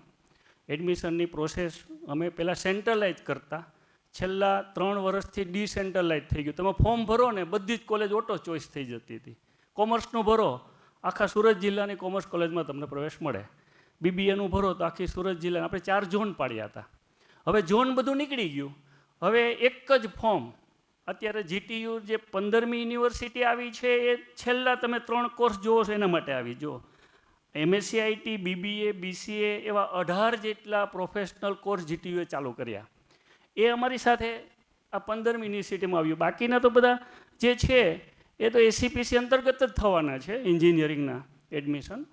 તો આ એક ફોર્મ તમે ભરો, ધારો કે કોઈ વિદ્યાર્થી અત્યારે ઓનલી રજિસ્ટ્રેશન થાય છે. કેટલાએ કર્યું છે ફોર્મનું રજિસ્ટ્રેશન આમાંથી? બહુ ખૂબ જાગૃત છો તમે ઘણા બધા. હા, જેટલા બાકી છે જેને નથી કર્યું હવે આંગળી ઊંચી કરશે ના. હવે જો એમનું આ રજિસ્ટ્રેશન જો ન કર્યું તો કોઈ ચિંતા નથી કરવાની, રિઝલ્ટ આવશે પછી બધું થવાનું છે. તમે રજિસ્ટ્રેશનની પ્રોસેસ તો 5 જ મિનિટની છે. તમારું નામ તમારી 12માની હોલ ટિકિટને આધારે કે 10માની માર્કશીટના આધારે જ લખવાનું. તમારો જે પોતાનો જ મોબાઈલ નંબર હોય એ જ મોબાઈલ નંબર તમારે, તમારું મેલ ID પોતાનું, જેથી કરીને જ્યારે પણ તમને મેસેજ આવે તો તમારા પર જ આવે, બીજા કોઈ પર ન જાય. એટલે સાયબર કાફેનો આગ્રહ બહુ ઓછો રાખજો. સુરતની તમામ કોલેજો ફોર્મ ભરવાની છે. હેલ્પ સેન્ટર એ ગ્રાન્ટીનેટ કોલેજ પાસે, મારી જે ધરુકાલા કોલેજ છે ગ્રાન્ટીનેટ છે, એટલે એમાં તમને વેરિફિકેશન અને હેલ્પ સેન્ટર ત્યાં છે. એટલે અમે ફોર્મ રજિસ્ટ્રેશન કરવાનું ક્યારથી ચાલુ કરી દીધું. બહુ બધા વિદ્યાર્થીઓ આવે પણ છે અમારે ત્યાં. એ મુકેશભાઈને પણ ત્યાં જાય છે. સુરતની દરેક કોલેજોમાં ત્યાં જશો તો ફોર્મમાં ભૂલ નહીં થાય. એટલે ધારો કે તમે કોઈ વિદ્યાર્થીએ કોમર્સ કરવું છે તો તમને 14 યુનિવર્સિટીમાં કોમર્સ ચાલતું, GTUમાં કોમર્સ નહીં હોય, તો 14 યુનિવર્સિટીને તમે ચોઈસ આપો. પણ તમને ધારો કે ભાઈ આપણે બીજી યુનિવર્સિટીમાં જવું જ નથી, સુરત અને ગુજરાત બેમાં જ જવું છે, તો સુરત અને ગુજરાત બેને ચોઈસ આપો. તમે જેવી સુરત વીર નર્મદને તમે ચોઈસ આપશો એટલે વીર નર્મદ યુનિવર્સિટીમાં BCom આવશે. એ BComને તમે ચોઈસ આપશો એટલે BComની બધી કોલેજો ખુલશે. તો સુરત શહેરની ધારો કે 25 BComની કોલેજો છે તો 25ને ચોઈસ આપો. તમારામાં તાકાત હોય એટલી ચોઈસ આપવાની. ચોઈસમાં કરકસર કરવાની નહીં. તમે ચોઈસ ચૂકી ગયા તો એ કોલેજનું મેરિટમાં તમારું નામ હશે નહીં, એ કોલેજનો મેસેજ તમને નહીં આવે, તમને આ પહેલા રાઉન્ડમાં પ્રવેશ મળશે નહીં. એટલે તમે પ્રિન્સિપાલ પાસે જશો એટલે પ્રિન્સિપાલ તમે પ્રફુલભાઈને મેસેજથી અમની પાસે આવે બધા, પ્રફુલભાઈએ કીધું વાત કરો, એટલે અમે શું વાત કરીએ, તમારું નામ જ ના હોય તો.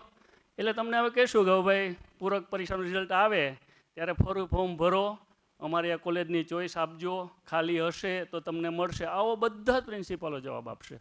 એટલે આપણે ફોર્મ ભરવામાં આ વખતે ખૂબ કાળજી રાખવાની છે. ચોઈસ પૂરેપૂરી અમે આ ચોઈસ કાઢવાનો પ્રયત્ન કર્યો. આજે પણ મેં બહુ રજૂઆત કરી પેલા ભાવસાર સાહેબને. મને કહે સાહેબ એ ભૂલી જાઓ, એ ઉપરથી ફિક્સ થઈ ગયું છે, હવે એમાં કોઈ ચેન્જ નહીં થાય. એટલે આપણે ચોઈસ આપવામાં કરકસર ન કરવી અને કોલેજોમાં જવું, કોલેજના પ્રોફેસરો તમને પરફેક્ટ ગાઈડ કરીને ફોર્મ ભરાવશે. તમારે એડમિશન જ્યાં લેવું હોય ત્યાં. આપ મારી કોલેજમાં એડમિશન ના લેવું હોય તો કંઈ નહીં, પણ ફોર્મ ભરવા મારી કોલેજમાં આવજો, જેથી કરીને તમને ગમે ત્યાં એ પ્રવેશ મળશે. એટલે ટૂંકમાં આ પ્રોસેસ જે છે એ 15 દિવસ ચાલનારી છે. તમારું 12માનું રિઝલ્ટ આવશે, 12 દિવસ તમને ફોર્મ ભરવાના આપશે, 7 દિવસ વેરિફિકેશન હશે. જેમને આપણે તો મોટાભાગે EWS વાળો છે, અમે બધા આપણે પાટીદાર સમાજના જ હશે, એટલે EWS જેનું સર્ટિફિકેટ હશે એમને વેરિફિકેશન કરવાનું છે. બાકી આ વર્ષે જેને પરીક્ષા આપી છે એ બોર્ડની માર્કશીટ ઓટો ફોર્મમાં દેખાશે, કારણ કે તો CD એમાં એન્ટર કરી દેવામાં આવે. એટલે તમે તમારો જેવો સીટ નંબર નાખશો ને એટલે તમારો માર્ક્સ ઓટો આવી જવાનો, એટલે તમારે વેરિફિકેશન કરવાનું રહેતું ને ઓનલી ફોર્મ જ ભરવાનું. હા, એક બીજી વાત ખાસ એમને કહી છે કે 300 રૂપિયા ફી આપણી ફોર્મની છે. તમે બીજી પ્રાઇવેટ યુનિવર્સિટીમાં ભરશો તો એની સિસ્ટમ જુદી હશે, પણ આ 14 યુનિવર્સિટીમાં 300 રૂપિયામાં ઓનલાઈન ફોર્મ જ્યારે ભરાશે, ચાલુ થશે, ત્યારે એને તમારે જ્યારે સબમિટ કરવાનું છે, ફાઇનલ સબમિટનું તમે બટન નહીં દબાવો તો તમારું ફોર્મ ભરાયેલું નહીં ગણાય, અધર હશે હવામાં.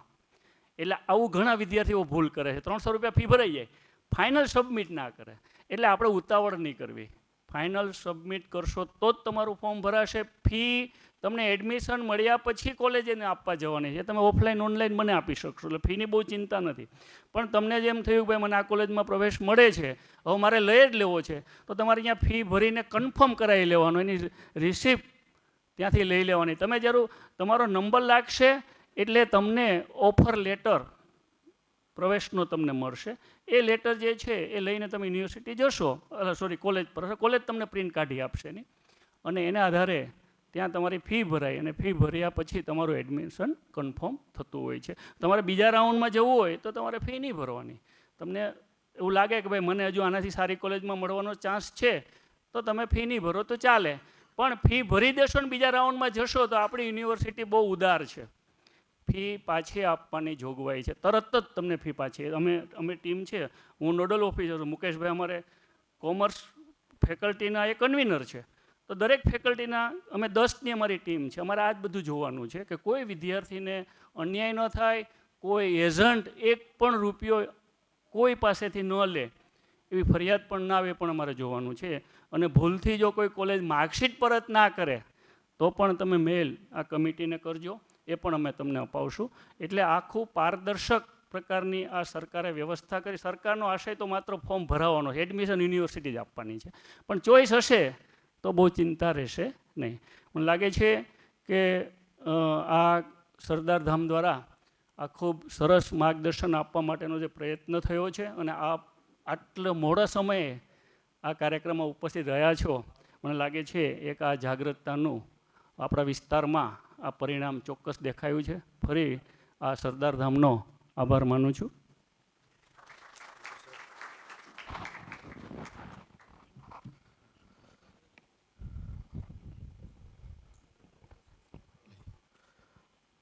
ખરેખર સરે ખૂબ જ સારી માહિતી આપી. કંટાળો નથી આવતો ને? હા કે ના? આમ મજા આવે છે? પ્રશ્નો બરાબર જમાવીને પૂછવાના છો. જે બેઠા છે બધાને ખાસ કહી દો, મહેમાનો થાકી જવા જોઈએ, પ્રશ્નો એટલા પૂછવાના છે, એટલે તમે લિસ્ટ બનાવી રાખજો બરાબર. સરે ખૂબ સરસ માહિતી આપી કે જે પ્રક્રિયા છે આમાં છે ને ઘણી વખત you have to focus on the words. તમારે છે ને માહિતી અને એના અપાતા શબ્દો પર ધ્યાન આપવાનું છે, નહીં કે તમે નક્કી કરેલા શબ્દો પર ધ્યાન આપવાનું છે. સમજો બરાબર. તમારે માઇન્ડમાં કશું પ્રેજ્યુડાઇઝ નથી કરી લેવાનું કે આવું જ હોય, સિસ્ટમ જે કહે છે એવું જ હોય, અને એ સિસ્ટમમાં તમારે તમારી જાતને એનરોલ કરવાની છે. તમે જાતે એવું ના, હવે આપણને તો એડમિશન મળી જશે, નહીં મળે, સાહેબે કીધું એમ, જો કાંઈ ગફલતમાં રહે ને તો નહીં મળે, અને પછી ગમે એટલા પગ પકડશો ને તોય ભેગું નહીં થાય. આ 100%ની વાત છે. અને જે ખરેખર વિશેષજ્ઞો તમને જે કંઈ માહિતી આપે છે ને, તમે એમના શબ્દો પર ફોકસ કરજો. સરે કેવું કીધું કે સ્ટેપ ટુ સ્ટેપ ચાલશે. તમે ચોઈસ ફિલ નથી કરી તો ગયા, એમાં કોઈનું નહીં ચાલે, કારણ કે બધું ફિક્સ થઈ ગયું છે. તમે રજિસ્ટ્રેશન કરાવ્યું ને પછી નિરાતે ગામડે ફરવા ગયા ને પછી આવ્યા ને હવે મારું રહી ગયું, હવે સાહેબ કંઈક કરો, સાહેબથી કાંઈ નહીં થાય. આવા ઘણા બધા પ્રશ્નો ભેગા થશે. પ્રશ્ન અહીંયા જે સર જે માહિતી આપે છે, તો જે કોઈ વિશેષજ્ઞો માહિતી આપે છે એ તમને તમારી જાગૃતિ માટે જ માહિતી આપે છે કે તમે તમારા બંધાયેલા ધારાધોરણમાંથી બહાર આવી જાઓ. જે માહિતી અથવા જે મેથડ છે એને તમારે ફોલો કરવાની છે. હવે સ્કોલરશિપ હવેનો આગળનો એક ભાગ છે. સમયની મર્યાદાને ધ્યાનમાં લઈને સ્કોલરશિપ માટેની એક વિશેષ અને ઝડપથી માહિતી આપવા માટે કૌશિકભાઈ ડોલા MK એડવાઇઝરમાંથી વિનંતી કરીશ. સ્કોલરશિપ જે અલગ સરે વાત કરી કે અલગ અલગ પ્રકારની સ્કીમ અને સ્કોલરશિપ અવેલેબલ છે, એના માટે હું વિનંતી કરીશ કૌશિકભાઈ ડોલા સાહેબને પ્લીઝ, જે સ્કોલરશિપની વિવિધ સ્કોલરશિપની માહિતી આપશે. જોરદાર તાળીઓ સાથે આપણે કૌશિકભાઈને વધાવી લઈએ.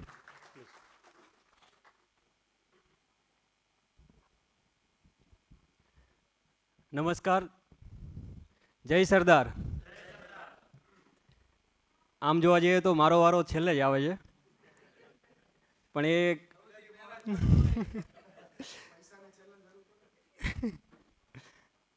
એટલે જે પેરેન્ટ્સ અહીંયા જાગૃત પેરેન્ટ્સ આવ્યા છે એના માટે ખાસ કે તમારા બાળકને શિષ્યવૃત્તિ જે ફીસ ભરવાની આવે એ તમે કઈ રીતે ભરશો એના માટે હું એક 5-7 મિનિટ માટે તમને તમારો સમય લઈશ. તો હવે અહીંયા ધોરણ 12 એક્ઝામ તમે લોકો આપી છે, એ એક્ઝામ આપ્યા પછી તમારે કયા ડોક્યુમેન્ટ સાથે રાખવાના છે એ ખાસ કરીને. તો એમાં પિતાનો આવકનો દાખલો.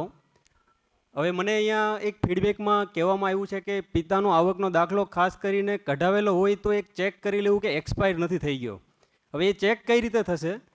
તો એમાં 31 માર્ચે વર્ષ બદલાય, નાણાકીય જે સત્ર હોય એના ઉપરથી ચેક થશે. એટલે તમારે ઘરે જઈને ચેક કરી લેવું કે આવકનો દાખલો 31 માર્ચ પછી વર્ષ બદલાય. ધારો કે તમે 2021માં દાખલો કઢાવેલો છે તો 2022 31 માર્ચ આવે તો એક વર્ષ કહેવાય, ભલે 2022માં ગમે તે મંથમાં કઢાવેલો હોય.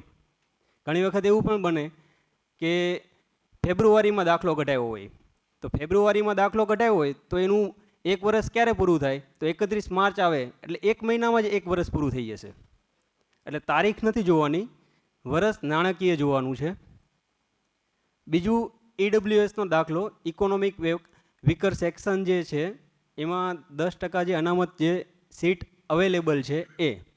તો ઇકોનોમિક્સ EWS દાખલો એમાં પણ 3 વર્ષની વેલિડિટી હોય છે. જે વિદ્યાર્થી મિત્રોએ 3 વર્ષ EWSનો દાખલો કઢાવેલો છે તો 3 વર્ષ ચેક કરી લેવા. જૂનો દાખલો હશે તો ચેક કરવું, નવો દાખલો હશે તો એ તાજેતરનો જ કહેવાશે. એક બિન અનામતનો દાખલો છે કે જે 12મા પછી ફોરેન જવા માગતા હોય, એને ગવર્મેન્ટની લોન લેવી હોય તો યુઝમાં આવે છે. અને ખાસ કરીને EWSનો દાખલો જો તમારે કઢાવવો હોય તો રૂલ્સ એવો છે કે આવકનો દાખલો અને બિન અનામતનો દાખલો હોવો જોઈએ, એટલા માટે બિન અનામતનો દાખલો કઢાવવામાં આવે છે. હવે બિન અનામતનો દાખલો ગુજરાત માટે લાઈફ લોંગ છે, એમાં કોઈ વેલિડિટી નથી. બીજા 2 દાખલા છે નોન ક્રિમિનલ અને જાતિનો દાખલો. એ બંને દાખલા જે SC/BCમાં ST/SCમાં આવે છે એ લોકો માટે છે. હવે અહીંયાથી ગોયાણી સર અને વરસાણી સરે જે રીતે કીધું રિઝલ્ટ પહેલાં તૈયારી કરવી, તો આ એક સ્લાઇડમાં હું વધારે ટાઈમ નથી લેતો. ખાસ કરીને ચેક તમારે લોકો એ કરવાનું છે કે ધોરણ 10 અને 12 અહીંયા જે 12મા ધોરણમાં છે એમાં ઓપન કેટેગરીમાં સ્ટુડન્ટ છે એ લોકોનો વારો જનરલી છેલ્લો આવતો હોય, બટ EWSનું સર્ટિફિકેટ હોય તો એમાં પણ એને વહેલા ચાન્સ લાગે છે. અને કઈ ફિલ્ડમાં તમારે આગળ વધવું છે, એની કોલેજ છે, ફીસ છે, ફેકલ્ટીઝ છે, કેમ્પસ છે, પ્લેસમેન્ટ છે, એ વસ્તુ ચેક કરી લેવી એટલે એ પ્રમાણે આગળ વધાશે. હવે 12 પછી એડમિશન ફોર્મમાં કયા કયા ડોક્યુમેન્ટ્સ જરૂરી છે એ આ બહુ જ ઇમ્પોર્ટન્ટ સ્લાઇડ છે કે જેમાં સ્ટુડન્ટને ખ્યાલ જ નથી હોતો કે મારે ફોર્મ ભરવામાં કયા કયા ડોક્યુમેન્ટ મારી પાસે રાખવા જોઈએ. તો એમાં ખાસ કરીને 10 અને 12ની માર્કશીટ, બેંકની પાસબુક. હવે જનરલી બેંકની પાસબુકમાં ફોર્મ ભરતી વખતે પેરેન્ટ્સની પણ ચાલે છે, પણ જો સ્ટુડન્ટની પાસબુક હોય તો એ ખાસ કરીને એ જ એકાઉન્ટ નંબર આપવો. LC 12મા ધોરણ પછી, AWS સર્ટિફિકેટ જે ઓપન કેટેગરી માટે છે એ લોકો માટે, વિદ્યાર્થીનું આધાર કાર્ડ, પાસપોર્ટ સાઇઝનો ફોટો, ફીસ ભરવા માટે ડેબિટ કાર્ડ, ATM કાર્ડ જે સાથે રાખવું તમારે, આવકનો દાખલો એ મેન્ડેટરી નથી, જો હોય તો, પણ એ આવકનો દાખલો તમને સ્કોલરશિપમાં યુઝમાં આવે છે. મોબાઈલ નંબર ને ઈમેલ આઈડી એ ખાસ કરીને અહીંયાથી ટકોર કરવામાં આવી છે વરસાણી સર અને ગોયાણી સર તરફથી કે તમારું પોતાનું જ આપવું. સાયબર કાફેમાં ઘણી વખત બને, અમારી પાસે પણ ઘણા બધા એવા કેસ આવે છે, સાયબર કાફેમાં ફોર્મ ભરાયા પછી ક્વેરી આવે છે, તો એ સોલ્વ કરવામાં અમને પણ યુઝર આઈડી પાસવર્ડ મળતા નથી.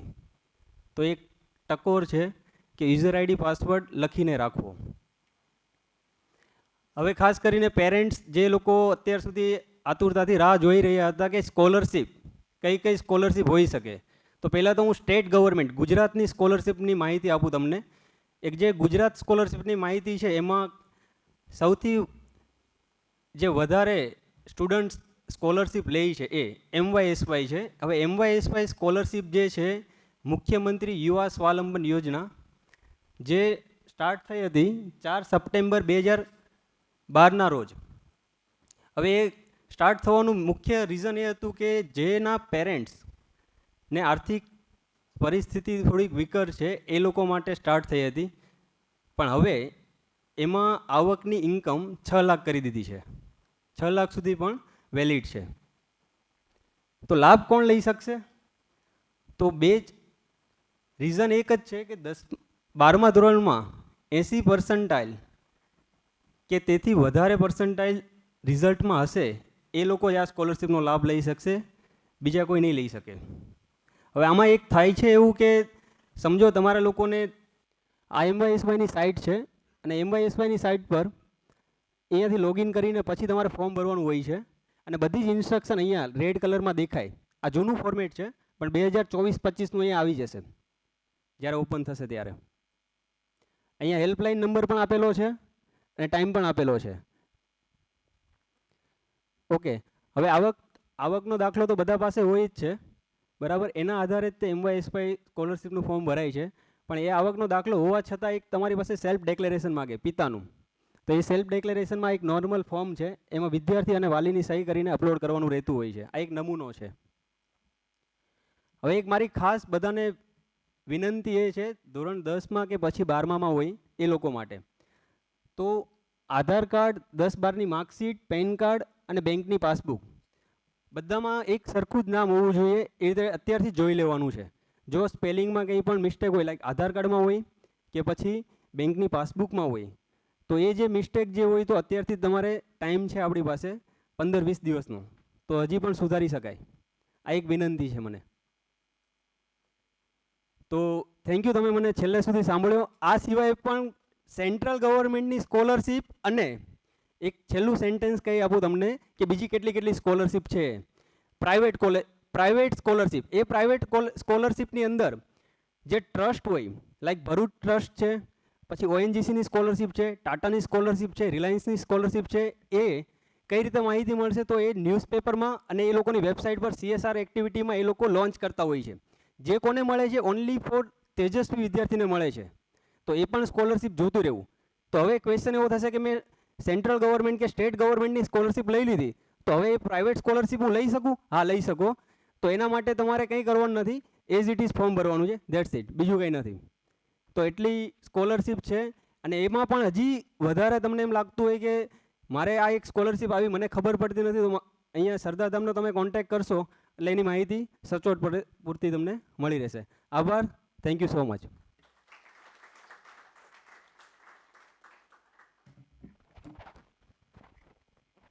કૌશિકભાઈ ઢોલા સાહેબે પૈસા ક્યાંથી મળે એની માહિતી આપી દીધી. હવે પ્રશ્ન ન રહેવો જોઈએ કે ભણવાનો કોઈ ઇસ્યુ જ નથી. હવે જો ક્યાં ભણવું એ કહી દીધું, કેવી રીતે ધ્યાન રાખવું એ કહી દીધું, સ્કોલરશિપ કેટલી આવે એ તમને માહિતી આપી. એટલું તો ક્લિયર થઈ ગયું છે કે જો ખરેખર વિદ્યાર્થી ભણવા માંગે તો પૈસાની જરૂર પડતી નથી. આટલું ક્લિયર છે. સરકાર ખૂબ સારા પ્રયાસો કરે છે, બહુ બધી સ્કોલરશિપો ચાલે છે, પ્રાઇવેટ સ્કોલરશિપો એટલી ચાલે છે, ગવર્મેન્ટ સ્કોલરશિપો એટલી ચાલે છે. પ્રાઇવેટ ટ્રસ્ટ માટે એક હું ઓપનલી મારી વાત કરું તો I am associated with one of the foundation for excellence. તમે વેબસાઇટ પર નામ નાખશો એટલે મળશે. એ પ્રાઇવેટલી સ્કોલરશિપ આપે છે અને I am the facilitator of that foundation for scholarship, foundation for excellence, FFE.org વેબસાઇટનું નામ છે. The foundation is basically from USA, California, Silicon Valley, and it is operated by all Indians.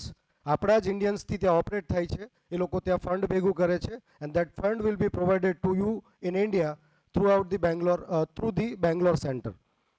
From south Gujarat, Vapi to Tapi, I am the facilitator. કોઈ engineering કે મેડિકલના premium students કે જે premium કોલેજમાં admission લે છે તો એમને એમની જે ફીસ છે બહુ હાઈ હોય છે. IIT, NITs, all government college, એ બધા માટેનું જો જરૂર પડે તો યુ કેન કોન્ટેક્ટ મી અથવા સરદારધામ. ઓકે, હવે આપણે ક્વેશ્ચન આન્સર સેશન લઈ લઈએ નરસિંહ કાકા પહેલાં. બરાબર, તો આપણે થોડો ટાઈમ એમને આપી શકીએ. હું માઇક આપવા માટે જેમને ક્વેશ્ચન એમને માઇક આપીશું આપણે. જોરદાર તાળીઓ આ સ્ટુડન્ટ માટે, પ્લીઝ. સર, BBA પછી માસ્ટર્સ MBA તો કરવાનું છે, પણ BBA સાથે કયો શોર્ટ ટર્મ કે લોંગ ટર્મ કોર્સ કરી શકાય? મુકેશભાઈ આપજો માઇક સર. એટલે બીબીએની સાથે કોઈ આઈટીનો કોર્સ કરી શકાય. દાખલા તરીકે સાહેબ ચલાવે છે સર્ટિફિકેટ કોર્સ, તો એ પણ કરી શકાય. એટલે બીબીએની સાથે પણ તમે બીજા કોર્સ કરવા જશો ને તો સમય ઘટે. એટલે બીબીએ કરીને તમારું આમ એકદમ વિઝન ક્લિયર છે કે બીબીએ જ કરવું ને MBA કરવું તો સ્પષ્ટ છે. એના માટે પછી પેલું CAની સાથે BCom ને એવું ના કરશો તો વધારે સારું. અને તમને હવે બીબીએનો આખો કોર્સ રિવાઇઝ જ થઈ ગયો છે 100%. એવું નથી કે ફેડરિક ટેલર ને હેનરી ફેયોલ ને એ જ બધું આવ્યા કરે છે. એટલે અત્યારનો જે લેટેસ્ટ સિલેબસ છે એ જ સિલેબસ આખો અપડેટ થઈ ગયો છે. અને BBA અને BCA એવા પ્રકારની ફેકલ્ટી છે કે એની સાથે પાર્ટ ટાઈમ ન થાય. એમની BComની સાથે હજુ થોડું કંઈ કરી શકાય, પણ જ્યારે BBA અને BCA કરો છો ત્યારે 99% સમય તમારે એમાં જ આપવો પડે. એટલે કોલેજ પાછી તમે કેવા પ્રકારની લો છો એના ઉપર આધાર છે. અમુક કોલેજના બોર્ડ પણ માર્યા હોય મોટા, આમ ઓનલાઈન કરો, તો આ ઓનલાઈન સિસ્ટમ નથી. અને બહુ સ્પષ્ટ કહું કે આ ઓનલાઈન શોર્ટકટ છે. જે ઓલરેડી ભણી ગયા છે, જેની સ્કિલ, દાખલા તરીકે સૌજીભાઈ છે, ગોવિંદભાઈ છે, તો એનો ચોપડીનો અભ્યાસ 4 ધોરણ ને 7 ધોરણ હોય, તો એમની પાસે સ્કિલ છે જ પણ ડિગ્રી નથી. પણ આપણેથી બધું હજી લાવવાનું જ છે, સ્કિલ લાવવાની છે અને ડિગ્રી લાવવાની છે. તો એની સાથેના બહુ શોર્ટકટ નહીં, કેમ કે કોલેજ જ તમને પ્રોવાઈડ કરવાની છે સર્ટિફિકેટ કોર્સ, ત્યાં જ સાથે રહીને જ. દાખલા તરીકે અમરોલી કોલેજ છે, ત્યાં BBA કોલેજ છે, તો એની સાથે સાથે તમને જે વિદ્યાર્થીને જેવા પ્રકારની જરૂરિયાત લાગશે તો IPDC છે, IT કોર્સ છે, પાયથન છે, 6 સેમિસ્ટરના બીજા 6 કોર્સ ઇન્ક્લુડ હશે. ડેટા સાયન્સ પણ એની સાથે, તમે જેવા પ્રકારનું માગશો એવા પ્રકારનો કોર્સ. ટૂંકમાં હવે કેવું છે કે દરેક કોલેજ એવું વિચારી જ લીધું છે કે આ વિદ્યાર્થીને આમની જરૂર છે. દાખલા તરીકે F5 આવે એટલે હું તમને કહું કે હમણાં છે ને જીવન વિદ્યાના સિલેબસો ચાલે છે કોલેજોમાં. એટલે સુખનું સરનામું, એટલે આ બધું સુખ ક્યાં મળે છે એ પણ એની અંદર ઇન્ક્લુડ છે. Definition of. એટલે આ BBAની સાથે સાથે તમારે બહુ એવું નહીં વિચાર કરતા, તમારું ક્લિયર જ છે MBA, અને ખૂબ સારો કોર્સ છે. કેમ કે ઈરાબુર્સ આખા વર્લ્ડનું સૌથી લાર્જેસ્ટ અહીંયા બન્યું હોય તો આ એડમિનિસ્ટ્રેશન કરવા માટે કેટલી જરૂર પડશે. આ કિરણ મેડિકલ હોસ્પિટલ છે અને કોલેજ, તો હોસ્પિટલની અંદર 3000 એમ્પ્લોયી છે. હવે વિચાર કરો કે મેનેજમેન્ટ કરવાવાળા કેટલા જોશે. હમણાં બીજું તો ઉદ્ઘાટન અહીં શરૂ થાય છે. તો સુરતમાં જ એટલી બધી જરૂરિયાત પડવાની છે BBA MBAની, ક્યાંય જવાની જ જરૂર નહીં પડે. તો આપણું બહુ વિઝન ક્લિયર છે અને બહુ સ્પષ્ટ છે કે BBA અને પછી MBA એને કોઈ અટકાવી ના શકે. હા, BBA કર્યા પછી તમે MBA વખતે કંઈક વિચારી શકો છો કે હજી એના કરતાં એક્સ્ટ્રા ઓર્ડિનરી કરશું. પણ સમાજમાં કેવું હોય, આપણે BBA કરતા હોય ને તો બાકીના બધા ITમાં જતા હોય. સાંજ પડે ને તો કેટલા પૈસા આવ્યા, બરાબર. IT વાળા ક્યાં તો BCAમાં છે ને ઓનલાઈન કરે છે ને ઓફલાઈન છે ને નવા સોફ્ટવેર સમજાવે છે. પણ આમ 5 વર્ષની પછી સર્વૈયું કાઢશો ને તો તો BCA કરતાં મારું એવું સ્પષ્ટ માનવું છે કે BBA આગળ છે. બરાબર, એટલે BBA મેનેજમેન્ટની સ્કિલ છે. ઓકે, એટલે Okay. શોર્ટ નહીં વિચારો તમે, એકદમ BBA અને પછી MBA. Okay, good, thank you sir. Thank you. હવે હજુ કોઈ પેરેન્ટ્સ પણ સવાલ પૂછી શકે? ચાલો, સરસ, જોરદાર તાળીઓ. ઊભા થઈ જાઓ બેટા, ઊભા થઈ જાઓ એટલે ખ્યાલ આવે. વિદ્યાર્થીઓ માટે જોરદાર તાળીઓ. હા, સવાલ પૂછવા માટે ઊભું થવું ને પણ એક તાકાતની વાત છે. સરદારધામ માટેની જે એડમિશનની કે કોઈ પ્રોસેસ છે તેના માટે ઇન્ફોર્મેશન માટે કોઈ વોટ્સએપ નંબર કે લિંક?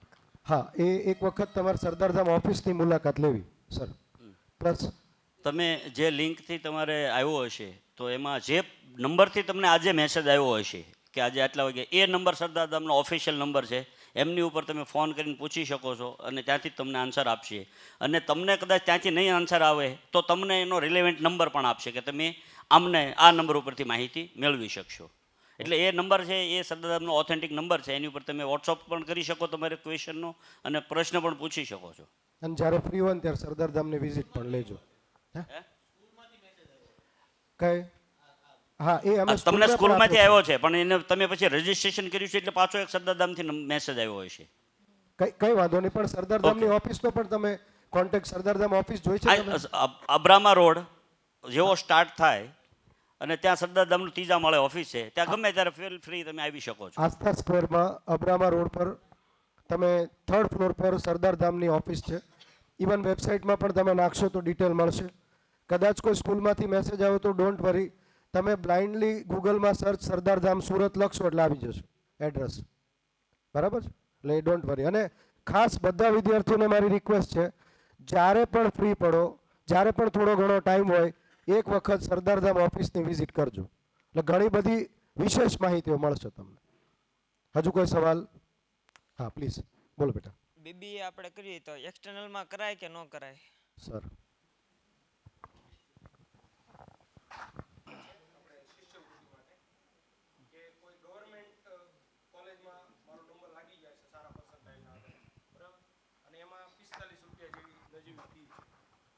મને સેન્ટ્રલની કોઈ શિષ્યવૃત્તિ કે એમાં હું અપ્લાય કરું ને વધારાના 10,000 મળવાના છે. ફી અહીંયા નથી પડતો તોય. બરાબર ને? યસ. સેન્ટ્રલમાં અપ્લાય કરશે એને મોર દેન 70% હશે તો MYSY સ્કોલરશિપ, જે સ્ટેટ ગવર્મેન્ટની સ્કોલરશિપ છે એમાં એને નથી મળતા. બટ સેન્ટ્રલમાં અપ્લાય કરે છે તો વધારાના 10,000 રૂપિયા મળશે. ભલે એને 45 રૂપિયા ફીસ હોય તો પણ મળશે. બરાબર. નેશનલ સ્કોલરશિપ પોર્ટલ કરીને છે, NSP, એમાં મળશે એને. બહુ સારી વાત કહેવાય કે તમારે એમ સમજો કે તમારું ટોટલ બજેટથી પ્લસ વધારાના પૈસા મળે છે માત્ર તમારા પર્સન્ટાઇલના આધારે. એટલે તમે જેટલા વધારે ટકા લાવશો એટલું થાય. અમારે ત્યાં મહિન્દ્રા કંપની ખરી ને, એને અમારી કોલેજમાં 21 લાખ સ્કોલરશિપ આપી ગયા વર્ષે. બધી PGમાં 15,000 અને UGમાં 10,000. એટલે એ દરેક શહેરને લેતા હોય છે. એમાં અમારી કોલેજમાં આવ્યા અને અમે એ ફેસિલિટી એને આપી બધી. તો આ બધા તક હોય છે. અને આ જે સાહેબે કીધું ને કે NSP વાળી જે નેશનલ સ્કોલરશિપ અમારી PGની બહેનો અને UGની એ લગભગ ગ્રાન્ટીની એડમાં બહેનો લે છે. અને અમારું આખું કામ ક્લાર્ક કરી આપે. ફોર્મ ભરવાનું બધું કામ ક્લાર્ક કરે અમારો. એટલે એ હાર્ડ છે. ટૂંકમાં તમે ભણવાનું નક્કી કરી લો, બાકી બધી વ્યવસ્થા છે. આ બહુ એકદમ હકીકત વાત છે. પ્લીઝ. સુરતમાં BBA માટે સારી કોલેજ? ભાઈ સાહેબ, બધી કોલેજ. તમારો પ્રશ્ન આમ અટપટો છે થોડો. હું મારી કોલેજ જ કહીશ ને. પણ આપણે અત્યારે સરદારધામના પ્લેટફોર્મ ઉપર છીએ એટલે થોડીક સિલેક્શનની પદ્ધતિ સમજાવું. હું એમ ના કહી શકું કે અમારી જૂની કોલેજ છે, પણ પહેલો ક્રાઇટેરિયા એક તો ફેકલ્ટી છે, સેકન્ડ NCC છે, થર્ડ NSS છે, ફોર્થ નંબર આ નેકનું એક્રિડિએશન ને એવું કંઈ છે. આ 4 થી 5 અને 5મું સ્પોટ. અને નંબર 6 કેમ્પસ વ્યવસ્થિત છે ખરું, ગ્રાઉન્ડ છે. આ 6 એક વસ્તુ તમે સિલેક્શન કરો એટલે તમને ખ્યાલ આવી જાય કે આ બરાબર છે. સૌથી પહેલું જોવું ફેકલ્ટી, કે ફેકલ્ટી કેવા પ્રકારના છે.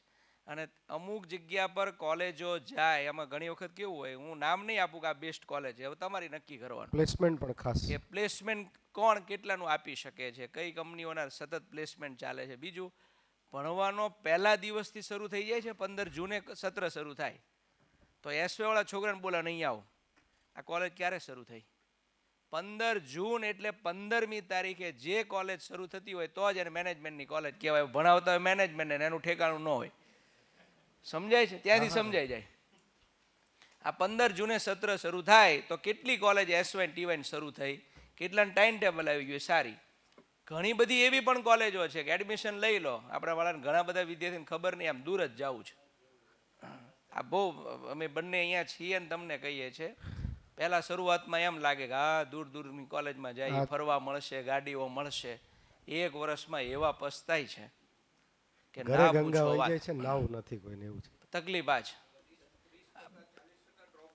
ડ્રોપ આઉટ થાય ત્યાં. ઘરે ઘરે ગંગા જાય છે. એને પ્રશ્ન કીધા ને મેં તમને સિલેક્શન કીધા. તમે વાલીઓ એકવાર કોલેજમાં જાઓ ને એટલે વાલી મીટિંગ થાય છે કે નહીં એ જુઓ.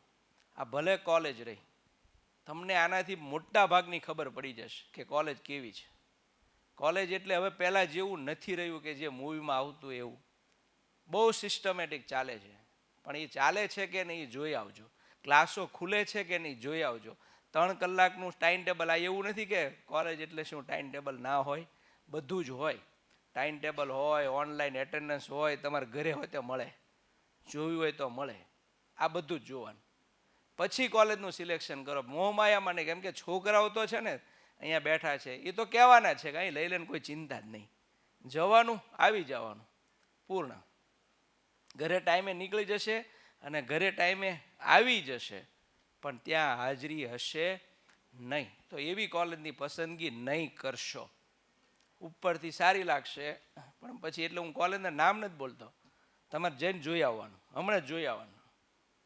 કે અત્યારે પૂછવા માંડો એસવેમાં, હા સારી છે એમ નહીં, પણ તમે જાઓ કે આ ક્લાસો છે, વર્ગો કેટલા છે, શું છે, એની સ્વચ્છતા કેવી છે, ત્યાંથી જ ખબર પડી જશે. જો કોલેજની સ્વચ્છતા ન હોય એટલે ખબર પડી જાય કે આ કોલેજમાં કાંઈ નથી. Okay, next. હવે હા બોલો સર. સર, એક MYSYમાં જે સ્કોલરશીપ મળે છે અને એ સ્કોલરશીપમાં ઇન્કમ સર્ટિફિકેટ જે મૂકવાનું હોય એમાં આ વર્ષે એવી કંઈ ક્વેરી આવેલી હતી કે પેલા 3 વર્ષવાળા સર્ટિફિકેટ માન્ય નહીં ગણેલા અને ક્વેરી આપીને ફરી નવા સર્ટિફિકેટ કઢાવડાવેલા. તો આ 3 વર્ષવાળું સર્ટિફિકેટ જ ચાલશે કે નવા કરાવીને 1 વર્ષવાળું જ ચાલશે? આવકનો દાખલો જે છે ને એમાં 2 પ્રકારે આવે. જે ગામડામાં કઢાવેલો હોય ને એમાં તલાટીનો સિક્કો હોય. આવકના દાખલામાં તમે ચેક કરશો ને તો તલાટીનો જે સિક્કો હોય ને એમાં 1 વર્ષની વેલિડિટી હોય આવકના દાખલામાં. તો એ 1 વર્ષ પૂરતું જ હોય. પછી મામલતદારનો જે દાખલો હોય ને, સિટીમાં મામલતદાર કાઢે, તો એ મામલતદારના દાખલામાં 3 વર્ષની વેલિડિટી હોય. તો એ સર્ટિફિકેટ ચાલશે 3 વર્ષવાળું. પણ તલાટીવાળું જે હોય ને એની વેલિડિટી 1 વર્ષની હોય, એ નહીં ચાલે. હા, પછી બીજા વર્ષે ઘટાડવું પડે. એને એવરી યર ઘટાડવું પડશે. ઓકે સર, પાછળ સરને પ્રશ્ન. આપણે CS માટે સુરતમાં કોઈ કોલેજ ખરી કે નહીં? Sir please. CS કે CA માટે કોલેજ નો આવે, ડિસ્ટન્સ આવે કોચિંગ. એના કોચિંગ હોય, પ્રાઇવેટ કોચિંગ. ફોર એક્ઝામ્પલ ધારુકા કોલેજમાં અત્યારે ચાલુ થઈ રહ્યા છે, એનું ઓનલાઈન રજિસ્ટ્રેશન થાય, જે કોલેજ થ્રુ થશે અને ત્યાં એના પ્રોપર કોચિંગ ક્લાસ ચાલશે. એટલે આપણા ધારુકા કોલેજની અંદર કેટલા સમય થશે? એટલે રિઝલ્ટ પછી ચાલુ થઈ જશે. રિઝલ્ટ પછી ને? હા. એટલે એની માટે આપણે રજિસ્ટ્રેશન કરાવવું હોય. હા, તો 12th નું રિઝલ્ટ આવશે ને એના પછી રજિસ્ટ્રેશન ચાલુ થઈ જશે અને પછી 10 દિવસમાં બેચ ચાલુ થઈ જશે. એટલે બેચ ચાલુ થાય ને એમ? એનું ઓનલાઈન નહીં કરવાનું ને? નહીં, તમે કોલેજની વિઝિટ કરીને પણ ડિટેલ લઈ શકો. ત્યાં જ બધા તમારા ડોક્યુમેન્ટ સબમિશન કરાવવાના, ત્યાં જ રજિસ્ટ્રેશન થશે અને પછી તમને ડેટ આપી દઈશું કે આ તારીખથી ક્લાસ ચાલુ થશે. ઓકે. અને ઓનલાઈનમાં તો કેવું છે કે પેલો પુણેની બતાવે છે. આ કોચિંગ વાળા બધા યુટ્યુબમાં તો અલગ અલગ સિટીના છે, પણ કેવું છે કે તમે ઓનલાઈન આરતી કરો અને મંદિરમાં જઈને ફરો એટલો ફરક પડે. એટલે CS ડાયરેક્ટ CS કરીએ તો ચાલે ને એમ? હા ચાલે. નરસિંહભાઈ સવાણી સાહેબનો વિનંતી કરીશ કે એક મોટિવેશનના પાર્ટ રૂપે સર એક વિશેષ માહિતી આપશે સરદારધામ માટે. પ્લીઝ સર માઇક આપજો. નહીં આવજો.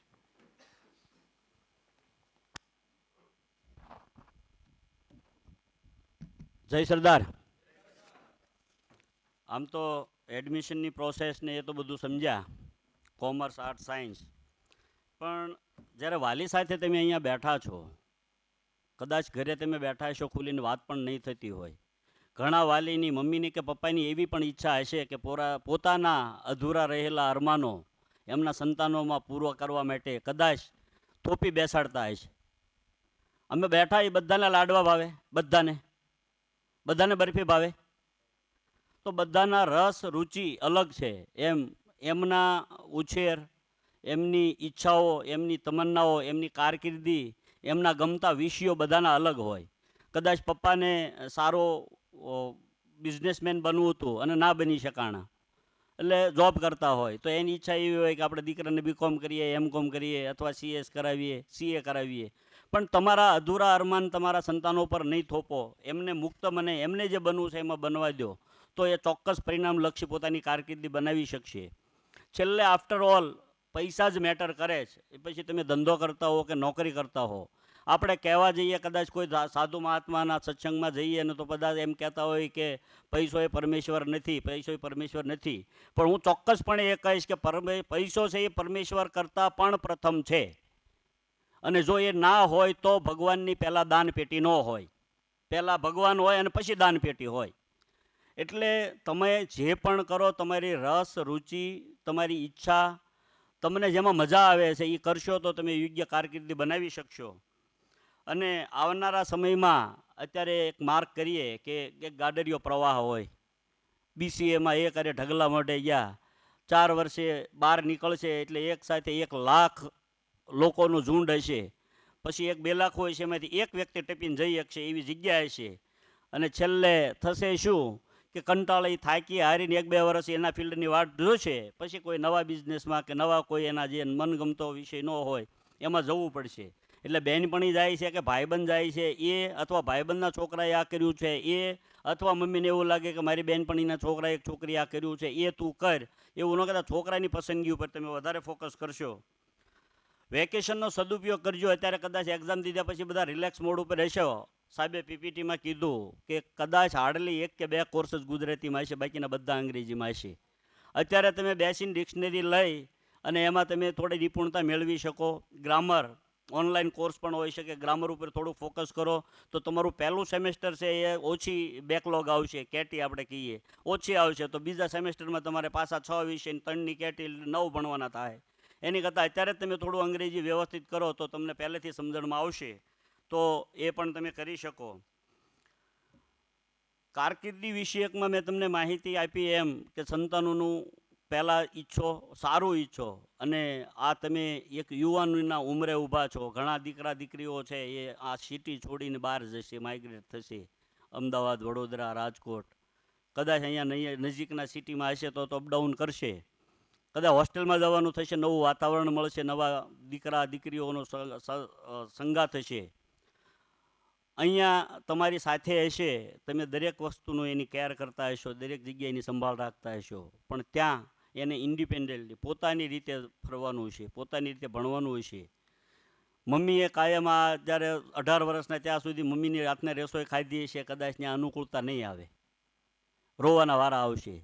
એટલે કદાચ આ વેકેશનના સમયમાં થોડુંક એવું પણ બનાવતા શીખવાડો કે કદાચ ક્યાંક એવું અનુગમતું ન ભાવ્યું એવું કાંઈ થયું હોય તો એ હોસ્ટેલમાં અથવા PGમાં રહેતા હોય તો જાતે બનાવીને પણ રાંધીને ખાઈ શકે. જેમ આપણા દીકરાઓ વિદેશ જાય છે તો કેમ આપણે 1 મહિનાનું સેશન રાખીએ છીએ, રાંધતા શીખવાડીએ છીએ, દાળ ભાત શાક રોટલી બધું જ બનાવતા શીખવાડીએ છીએ ને. તો એ અત્યારે જ શીખવાડવાનો સમય છે. અને આવતા સમયમાં આ તમને પણ કામ આવશે. આવતા સમયની અંદર દીકરા દીકરીઓ કદાચ કમ્બાઈન સાથે જ બધાએ રસોઈ બનાવવી પડશે, વારા પણ કરવા પડશે, ભલે બંને પ્રોફેશનલ હશે તોય તે. એટલે તમને જીવનમાં કાયમ આવશે. કરકસર શીખો, પૈસા વાપરવાનું બેલેન્સ શીખો. પિતાની આવકનું હંમેશા ધ્યાન રાખો કે આપણા પિતાની વાલીની આવક કેટલી છે, તો આપણે કેટલા અંશે ખર્ચો કરવો. તમે કોઈ હોસ્ટેલ યુનિવર્સિટીમાં હશો, ત્યાં પૈસાવાળાના છોકરા પણ હશે, પણ આપણે આપણી મર્યાદા જોવી પડશે. પપ્પાને તમે અગાવશો એટલે આવશે, કારણ કે એનામાં ભણાવવાની ભાવના છે, પેટે પાટા બાંધીને પણ તમને ભણાવશે. આ બધી ટુ બી પ્રેક્ટિકલ વાત હું તમને કરું છું. સાહેબે એડમિશનનું કીધું, ભણવાનું કીધું, કારકિર્દીનું કીધું, પણ હું તમને જે તમારા જીવનમાં ઉપયોગી થાય છે એ વાત કરવા માગું છું. સમય એવો આવશે કે સારા અને મોરા બંને જ તમને મળશે, દીકરીઓને પણ મળશે, દીકરાઓને પણ મળશે. તો તમારે તમારા નજરથી સારા અને મોડા પારખવા પડશે. અને અત્યારે કદાચ તમારે મમ્મી સાહેબ જોડે કે પપ્પાની જોડે એટલા સંબંધો ન હોય કે તમે મુક્ત મને કોઈ પણ પ્રકારની વાત કરી શકો, તો અત્યારથી એ કેળવી લેજો. કદાચ તમને ક્યાંય હોસ્ટેલમાં રહેતા હો, પીજીમાં રહેતા હો અને તમને ક્યાંય અણસાજતું કે અણઝૂકતું વર્તન થતું હોય, તો તમે મુક્ત મને તમારા પેરેન્ટ્સની જોડે વાત કરી શકો એવું અત્યારથી જ બોન્ડિંગ બનાવી લેજો. નહીં તો શું થશે, તમે શરમમાં રહેશો, પાછા ઢસડાતા જશો. એક સમય એવો આવશે કે ત્યાંથી પાછો વળવાનો રસ્તો નહીં હોય. અને ઘણી વખત એવું પણ બનશે કે આપણા એ કરતૂતોના હિસાબે અથવા આપણા એ વર્તનના હિસાબે બહુ બધા અત્યારના એવા માહોલ બન્યા છે કે દીકરા કે દીકરી ભટકી જાય. અત્યારે એવા બધા ડ્રગ્સના દૂષણો આપણને, આપણો દીકરો સોફામાં આપણી ડ્રોઈંગ રૂમમાં આપણી બાજુમાં બેઠો હોય, એવા વ્યસનો કરીને આવ્યો, આપણને ખબર પણ ન પડે. અમે નાના હતા ત્યારે કદાચ બીડી પીને આવ્યો હોય, તમાકુ ખાઈને આવ્યો, માવો ખાઈને આવ્યો, તરત ખબર પડી જતી. અત્યારે એવું છે, તમારી બાજુમાં બેઠા હોય ને તમે નથી ઓળખી શકતા. આ બધા જ દૂષણો છે ને એ હોસ્ટેલમાં, જ્યાં યુનિવર્સિટીનો એરિયા છે, અહીંયા આજુબાજુના પાનના ગલ્લાઓમાં. એટલે ક્યારેય પણ આપણે ક્યાંય નાસ્તો કરવા જઈએ, પાન માવાની આદત જો ન હોય તો સારું, અને પાડતાય નહીં, એ આપણા શરીર માટે પણ ખરાબ છે. પણ ક્યારેય એવા પાનના ગલ્લે કે ખૂણે ખાંચકે ક્યાંય હોય, ખોપચામાં હોય, પાછળના ભાગમાં જ્યાં હોકા બાર ને આંતને એવું ચાલતું હોય, તમને અત્યારે બધું કદાચ એવા કોઈક સંગતમાં એ કહે ને કે એક કેરીનો કરંડિયો હોય, એમાં એક કેરી સડેલી હોય, તો એ જોતામાં આખી કરંડિયાને ખરાબ કરી નાખે એમ.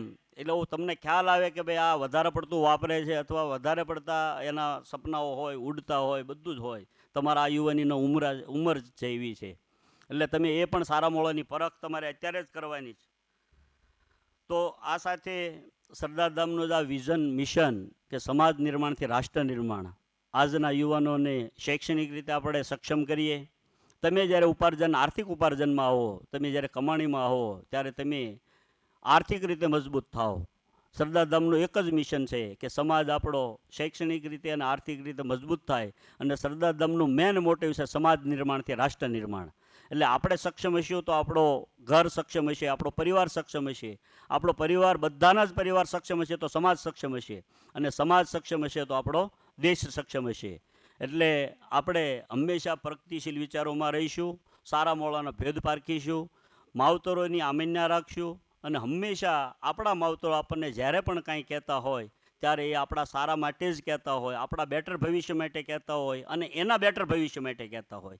અત્યારે ઓલમોસ્ટ અહીંયા બેઠા એ બધાને એક દીકરો ને એક જ દીકરી હશે, કોક જ એવા હશે કે જેને 2 દીકરા હશે અથવા 3 સંતાનો હશે. તો આપણે યુવાન છીએ, આપણે આપણા પરિવારની, આપણા ઘરની આવતા સમયની જીવાદોરી છીએ. એના આધારે જ આપણા માવતરોને એનું ગઢપણ, એની આવતીકાલ, એનું ફ્યુચર અત્યારે પેટા પાટા બાંધીને પણ આપણી પાછળ ખર્ચ કરતા હશે, પણ એ ખર્ચ એળે ન જાય, વ્યર્થ ન જાય, એ આપણી જવાબદારી છે. બસ આ સાથે સરદારધામે આ એજ્યુકેશન સેલ અંતર્ગત એક નમ્ર પ્રયાસ કર્યો છે. આ સેમિનારની યુટ્યુબની લિંક ટૂંક સમયમાં અમે પાસે રિલીઝ કરશું. એટલે કદાચ અહીંયા લિમિટ બહુ ઓછી છે આવનારની સંખ્યા, પણ ઘણાને આ પ્રશ્નો હશે, ઘણાને જાણવું હશે, તો એ તમારી પાસે જ્યારે લિંકવાળો મેસેજ આવે તો એ લિંકવાળો મેસેજ તમે ફોરવર્ડ કરશો. તમે શાંતિથી તમારા ડ્રોઈંગ રૂમમાં પણ આ આપણા કાર્યક્રમને નિહાળી શકશો. જય સરદાર.